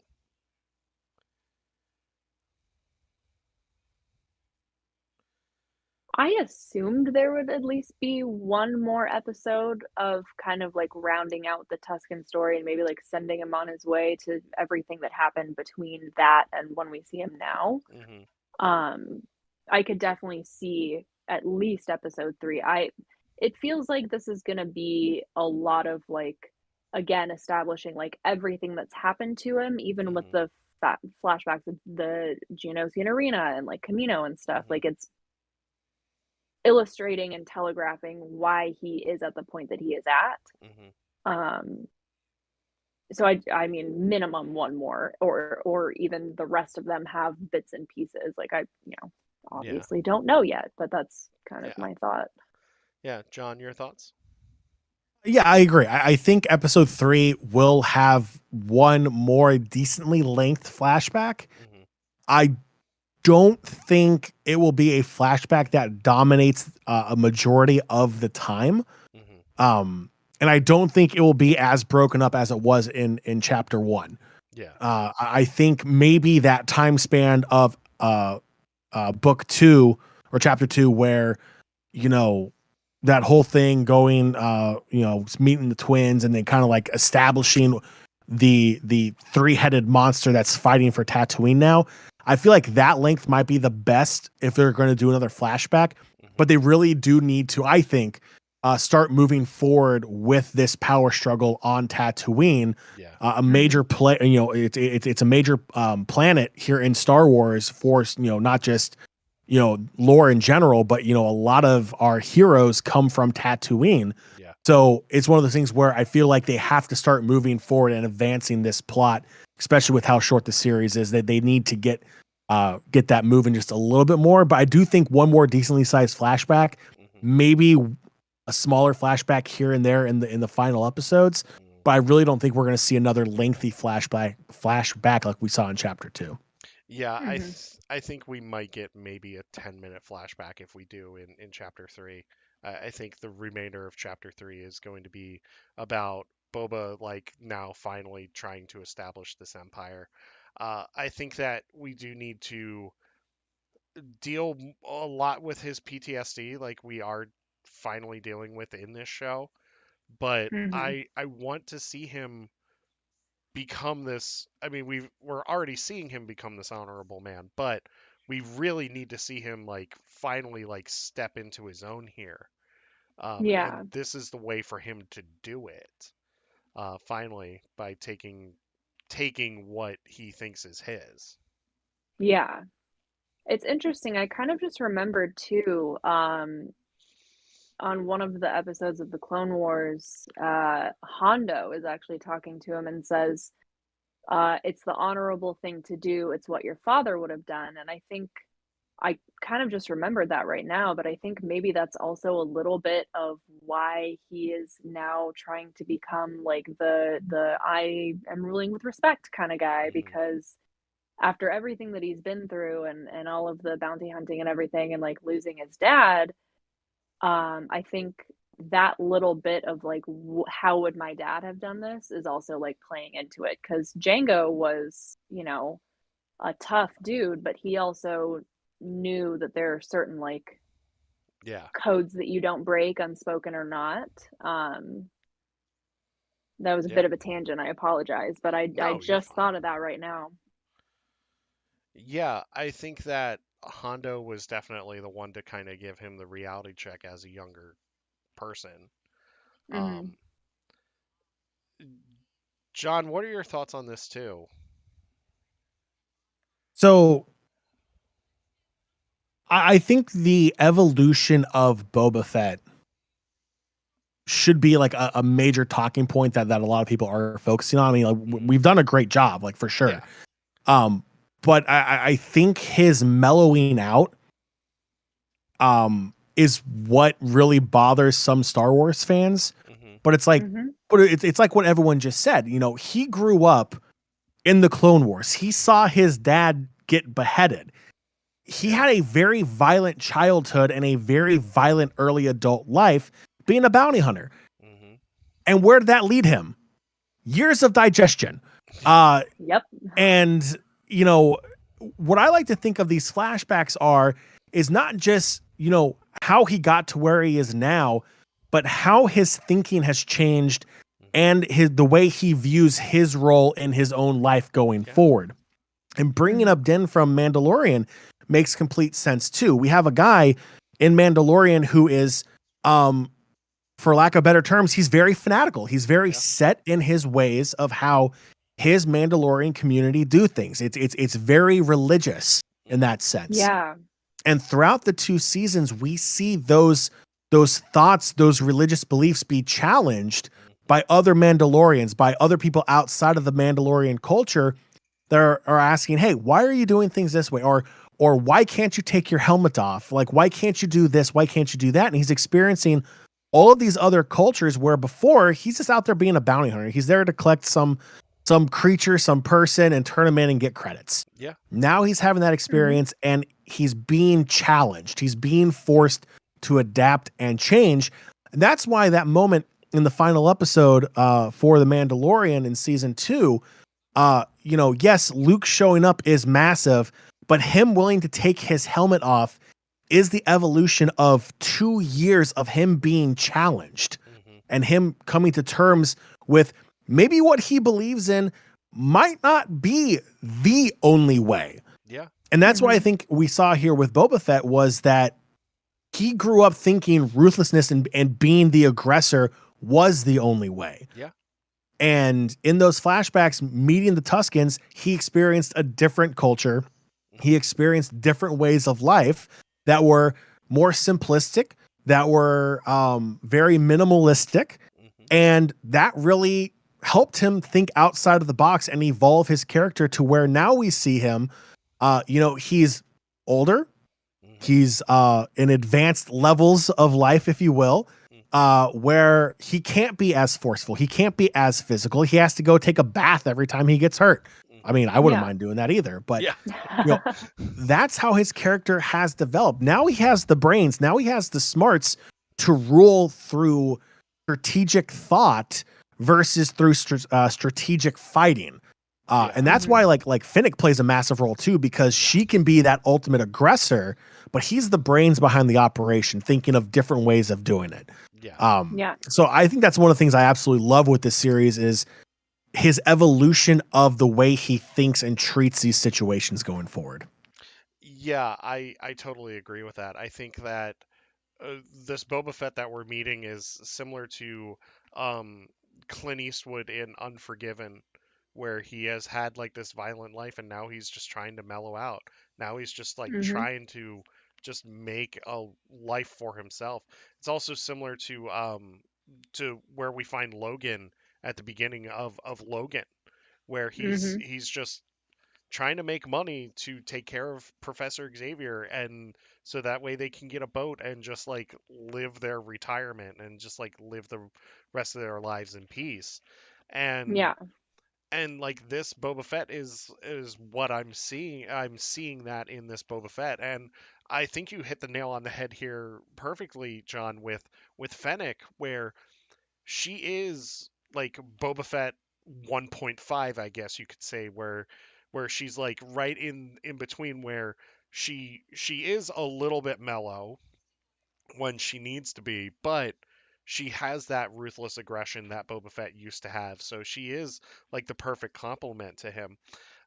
While he is the brains of the operation, she does give him a lot of great advice too. Like like you can tell like this is a 50-50 partnership even if she does call him boss. Like Boba like really like respects her opinion. And I just think it's interesting that just in these first 2 episodes, while they don't have a lot of dialogue together in these first 2 episodes, like they really do play off of each other really well, and they know what each other is thinking, and they know like if I step to the left, I know Fennec's going to be right there, like either to my left or she's going to flank right or what have you. So she is the perfect complement to him, especially like where she is aggressive, and that is like a great contrast to him. Do I think she's going to betray him? No. I think the loyalty is there like way too much. So, um yeah. Any other thoughts on this episode before we start to wrap things up? I'm just really happy to see, again, kind of calling back to earlier conversation about Tuscan culture. I'm really happy to see a series that stars two people of color, one of them being an indigenous man who is like incorporating so much of his own culture into the show, but also like there are so many Star Wars fans who have been waiting to see themselves in a series. And obviously, we're getting so much diversity and representation with High Republic, Hmm. but it's also, the medium of TV and film, there's such a lack in so many areas with so many different like universes, and getting to see this little bit of like, no, like Indigenous culture is not a monolith. Like there are so many different sides to it. There are Hmm. so many different languages and practices and customs. And I have a lot of Indigenous friends Hmm. who are Star Wars fans, and they are so happy. And that makes Hmm. me happy. And I mean, the show could be crap, but as long as they're getting that little bit, Hmm. um, of seeing themselves represented, I am happy. And yeah, been the main thing besides being excited about the series in general. Hmm. It's seeing this expanding upon, characters that we have so little previous contact with in the canonized universe. And yeah, I don't know. Yeah, I could continue to monologue and I will not. John, your thoughts before we start to wrap things up here. Yeah, I think it's great. The series so far has been incredibly exciting. I like the different style that they're really using versus what we are familiar with from The Mandalorian. Hmm. I am, I guess, in the small minority that thinks flashbacks are a great way to tell stories. Because, we all know social media is canon around here, Oh and, yeah. flashbacks are terrible. But uh, I think flashbacks are great. They're a great way to tell a story. They're a great way to um, fill in those gaps. I think if there's one thing people get irritated with, is those holes in stories where it's like, okay, this is great. I love the direction this is going, but how did we even get here in the first place? Yeah. Mhm. If they were to pick up this series and in chapter 1 not even talk about how Boba Fett is not fully digested by now, Hmm. that would have been a travesty. Like, you have Yeah. to address how he got out. You have to have Yeah. those flashbacks.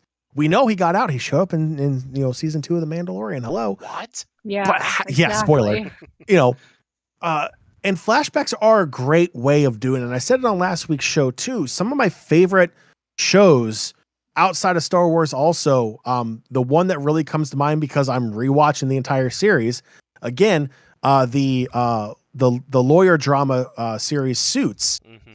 Mm. Episode season 2 was 90% flashbacks Hmm. of building that story going forward, and season 2 was one of the best critically reviewed seasons of that entire series. It was. It's a So good series. Yeah. when you do it right. Hmm. Like Yeah. it plays out well and fills in those gaps, and you get a better understanding. You get a better connection. Hmm. Like, if we're gonna sit here and take a look at how the Star Wars fandom saw Tuskens prior to this series, every single one would tell you, "Oh, they're ruthless, they're violent, they're Yeah. violent, they're violent, they're violent, they're gonna kill, blah blah blah blah blah." Then you watch this, and all of a sudden, you have to take those preconceived notions that you have, Hmm. and now you're being challenged. You're going, okay, well, wait a minute. Maybe I had a misunderstanding. Maybe I jumped the gun too soon. Yeah.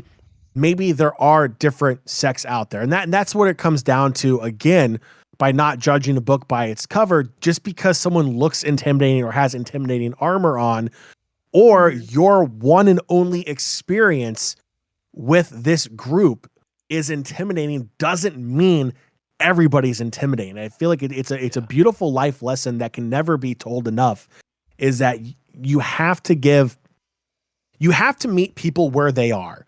And with these Mhm. flashbacks, you meet the Tuskens in a very vulnerable state where they mutually Yeah. benefit with their relationship with Boba. And that's the big thing here, at least for me, and my biggest takeaway out of these 2 episodes is that it's challenging Star Wars fans to reconsider how they see Boba, because again, he's not as ruthless as he was, and also the Tuskens, because maybe they're not as bloodthirsty as everyone thought they were. Yeah. So it's challenging people's thoughts, and that's what I really Mhm. appreciate.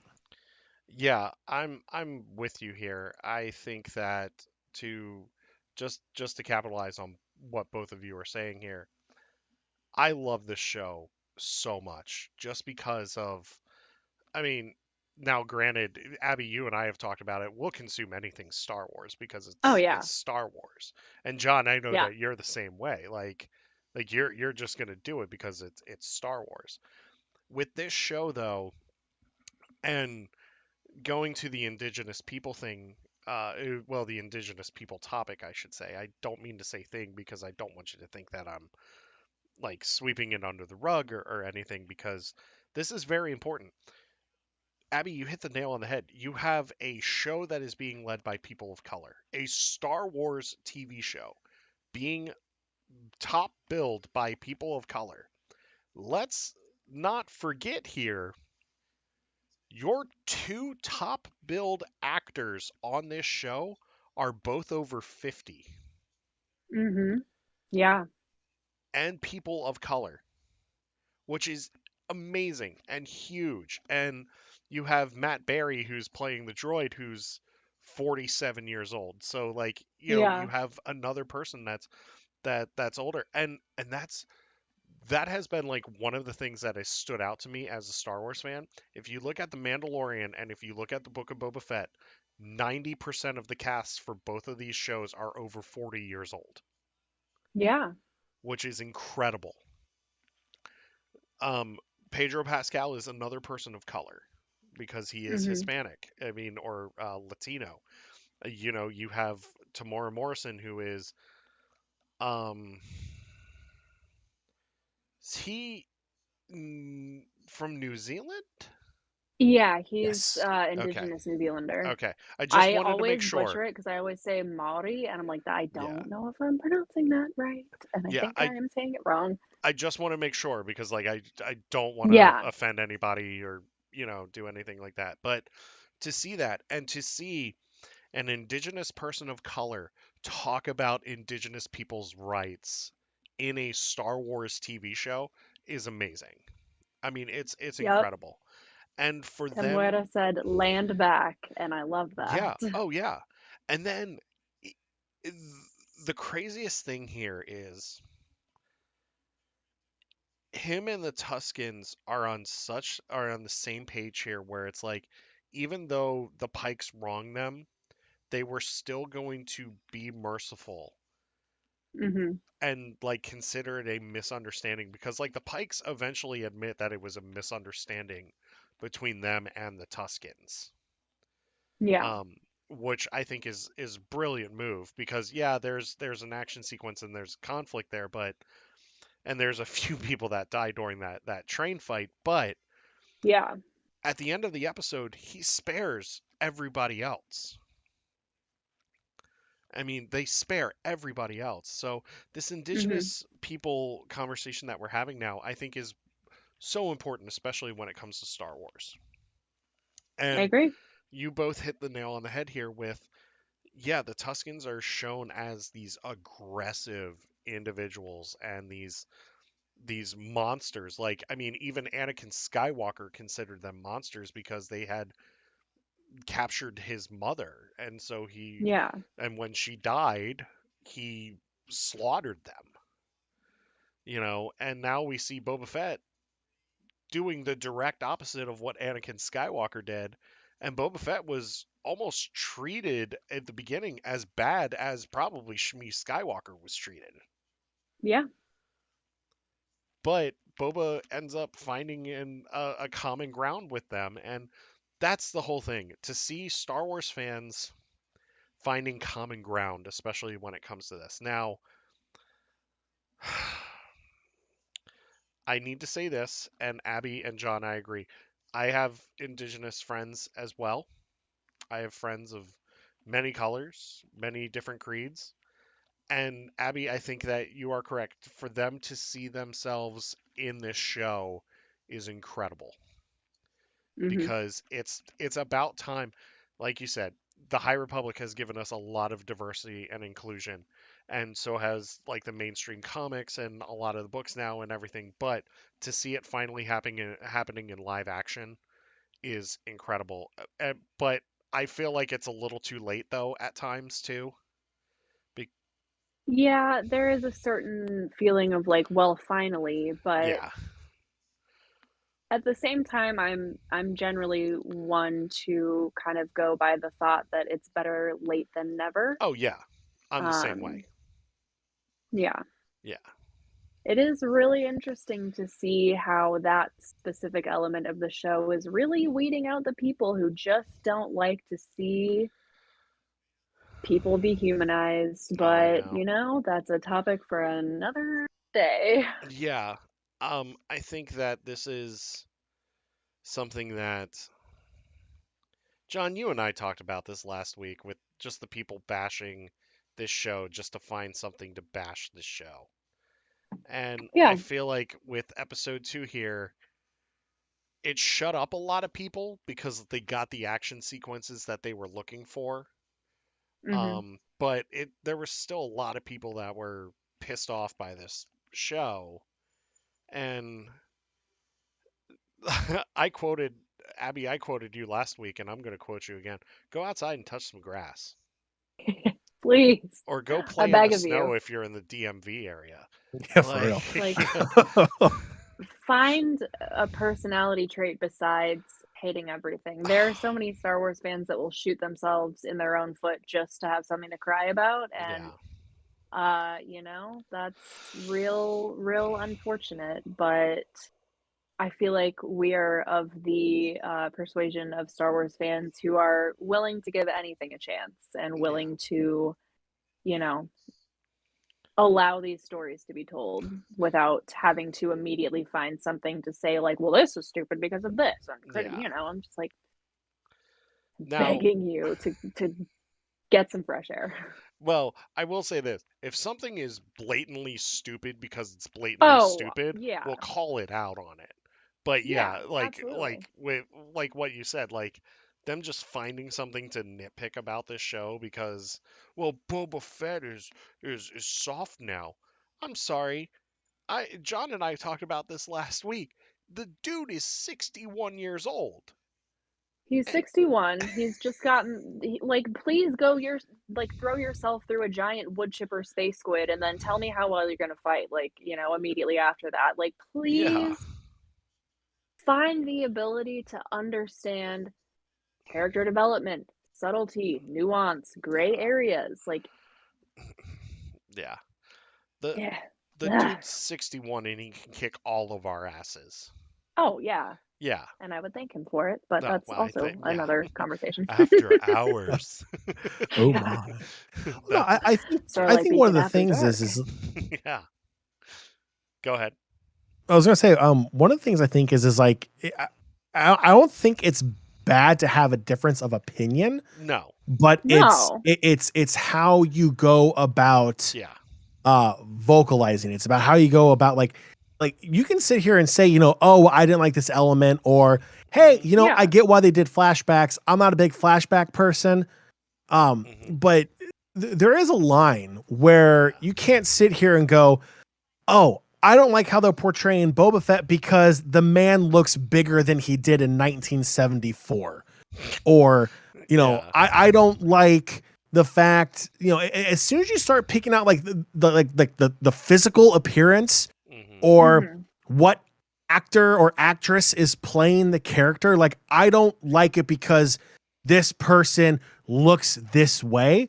Hmm. Like Yeah. that's the line in the sand. Like Yeah. as soon as you cross that, guess what? You're labeled a certain way, Hmm. and rightfully so, because at the end of the day, you're not the creative mind behind this that's trying Hmm. to tell a story, that's trying to portray these characters in a certain way, that is Mhm. trying to get that on-screen representation.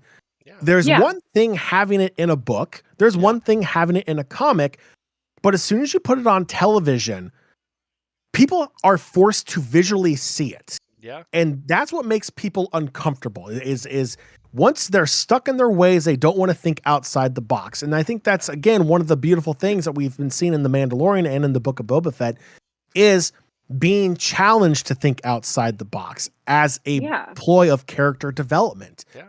Mhm. What irritates me is in the Star Wars community, it's, anytime there's new Star Wars content, it's, oh, well, it's never going to be as good as this. It's never going to be as good as that. And they're going into it with their minds already made up with zero Oh, yeah. information. Yeah. And like that's what irritates me the most. It's like you can have your opinion, be respectful about it. Don't be a racist, sexist bigot Yeah. about Yeah. anything. It's like if you don't like a character, guess what? You don't like a character. Just like I'll go on record and say it. I don't like that one episode of The Mandalorian with the spiders. I thought one, Yeah. it was a waste of time. Yeah. Yeah. Same And way. they could have developed the story a little bit more. And two, I personally hate spiders, so I am biased. I can say that out loud. Yeah. So like, you know, I am biased against Yeah. spiders. But and you that's don't hate valid. on Frog Lady for being in that episode. No. I feel so bad for Frog Lady. Right? Like Grogu is sitting there eating her children out of Yeah. this, like, oh my gosh. I don't want to talk Go. about that. It makes me sad. Yeah. But yeah. like that's a legitimate gripe that you can have because one, it's borderline comical, Yeah. you know, but at the same time, I'm not sitting there like I'm not sitting here going like, oh, I don't like Grogu because he's green. Like that's just go out, like you said, go out and touch grass or touch snow or whatever's outside your house. Go touch it. Yeah. You know, with that's some just rocks or something. that's just insane. Yeah. There's a difference between having an opinion that's based on like you said, like different elements of the storytelling or the visualization and you know saying like here's my opinion but I respect yours, but people go so far as to assign like political sides of it and like virtue signaling and like we're doing like the Tuscans are savages and the the whatever agenda wants you to believe that they're not, and it's just like it is made up. Yeah. This is a space wizard universe. Yeah. And you are getting mad because it makes me so, I'm like, for so many different reasons, it makes me so angry because this is a vast, wide, literally by virtue of having millions upon millions of planets, diverse universe. Yeah. And you're gonna be mad about it being diverse. This is the wrong universe for you then. Like, please go somewhere else. I don't know, but I don't know how to explain to people that like it's okay for there to be nuance to characters. Like okay. But Abby, it goes against George Lucas's original vision for and storytelling for Star Wars, and Disney's killing it. Disney's killing Star Wars. Star Wars is dead, Abby. Star Wars is dead.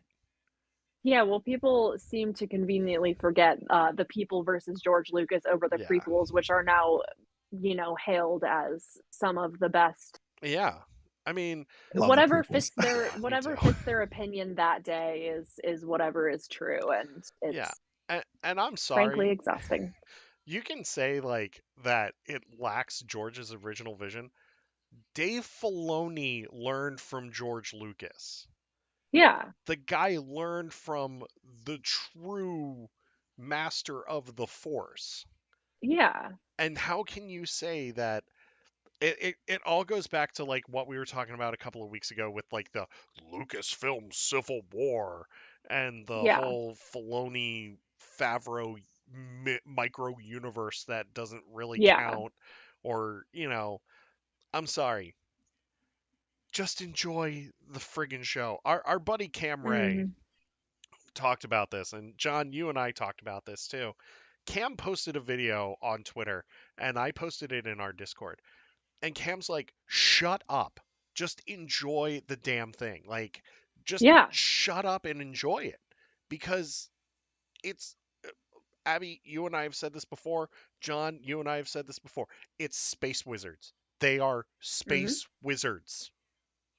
It's Harry Potter if it's in space. Yeah. It's all of this stuff. And like, you are just nitpicking the stupidest things. Yeah. Now, can you imagine growing up in the 70s? You get the original trilogy. Yeah. And then you have to wait like 20 years before the next Star Wars content comes out, and you only have those three things to really go by as your major pieces of media for Star Wars. And then finally, after 20 plus years, you're starting to get more Star Wars. And then think about how spoiled we are now, Yeah. where it's like, oh, we have to wait 3 more months before another series comes out for Star Yeah. Wars. Oh, when's Kenobi gonna be announced? Announce Kenobi. Like, I mean, but though. But yes. I mean, I want it also. The trailer. But it's like, you know, at the same time, it's like this is how far we have gone when it comes to like entertainment. It's like the longest we have to go is like what, 6 months, a year before more Star Wars content comes out. Like not 20 years, not 20. Like enjoy the fact that we're being saturated right now. Find something you like and then go touch grass. Yeah. Exactly. Before we wrap up, I do want to just finish up this conversation real quick here, especially like what you just said, John, with having to wait. I as much as I love the High Republic community, I mean, and we love each other, like a lot of people are like, well, what do you mean I have to wait until October for new books? Well, you have to wait until The October. books have to be written. Yeah, I mean, well, they need to be published. I mean, you know, like Yeah. they need to be proofread and like all this other stuff. So, you know, just hold your horses. Like if you want High Republic content, just go back and reread the books, which I'm sure we're all going to do before Phase 2 hits. But John and Abby, you know, we all saw the prequels at the same time. You know, we grew up in that prequel era. John, you and I were talking about this at the beginning of the show, where imagine having to wait 3 years in between movies, between episode 1, episode 2, and episode 3. Yeah. We had to wait 3 years each in between these Years. movies. Yeah. Years. We didn't have to wait 6 months. We had to wait years. And it was really funny because like we had to wait 2 years in between each of the sequel trilogy movies. But then we had Rogue One and we had Solo in between that kind of like cushioned that gap. But we still had to wait 2 years for those. So like, stop complaining about, well, we need Kenobi. We need Kenobi right now. Kenobi is finished. It's in the can. They're waiting to debut it. Yeah. You know, debut it now. Exactly. I just want it now. I want it. Gimme. I know it's done. I know it's wrapped. I know it's ready to go. Just now. I want to see the baby. Yeah, exactly. Yes, exactly. But the thing is, I know what Lucasfilm's doing. Well, number one, they want to wait for Book of Boba Fett to finish before they even remotely do They're not anything going with to air Kenobi. two at the same time. Exactly. And if Can you anything, imagine? I think we get the Bad Batch before we get Kenobi. Very reasonable assumption. Kenobi, and Abby, you and I have talked about this before. Kenobi, I think they're waiting until Celebration's done to premiere Kenobi. Or they premiere Kenobi at Celebration. But if Celebration happens, which we're going to talk about that next week because I don't want to talk about that right now. But I know that we've gone over 2 hours here, but I think that this is something that we need to talk about with this show, both of these conversations, because just enjoy it. Just enjoy it. It's 7 episodes. It's 7 episodes. Patience is a virtue, my friends. Exactly. Just shut up, shove some popcorn in your mouth, chug a Mountain Dew, and get over it. And just enjoy it. Like, it's meant to be popcorn entertainment. It's meant to shovel popcorn in your mouth and chug soda. That's what you're there for. You know, it's mindless entertainment.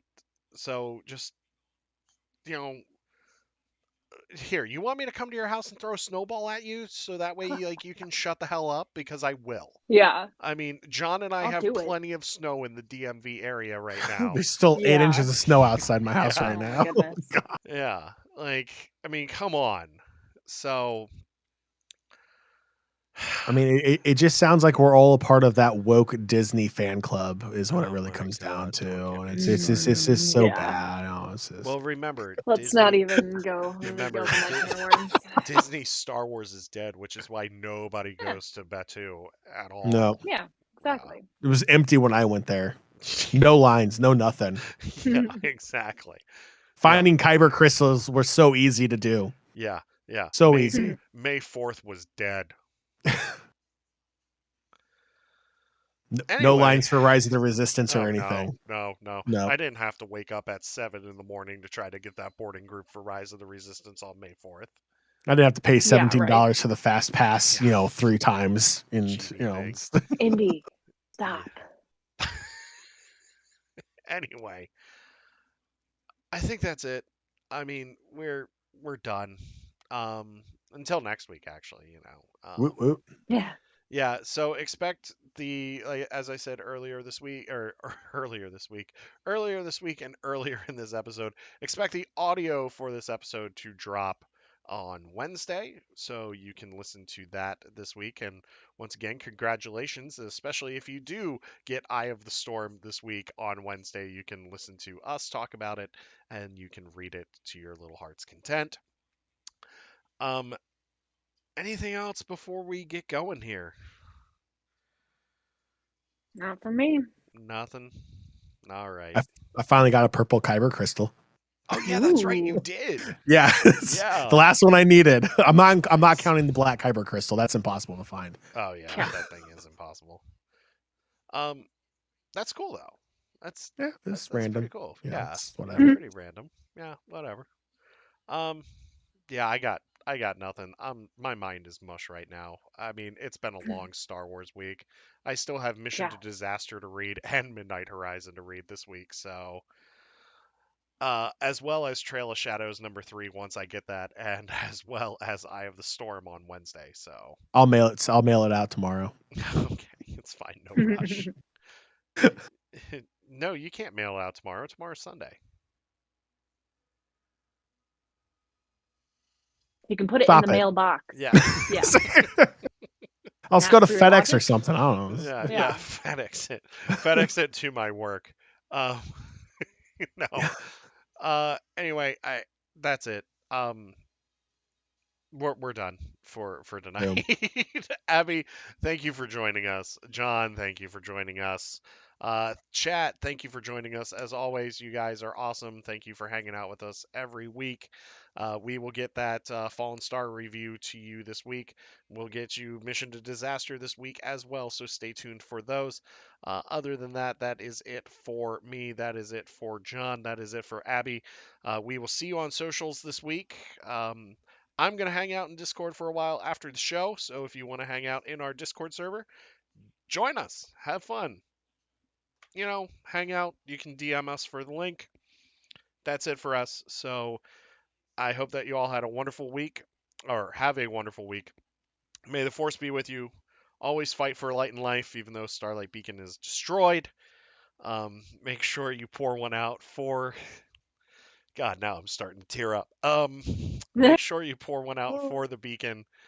And yeah, may the Force be with you. And remember, at the end of the day, we are all the Republic. So have a wonderful week, everybody.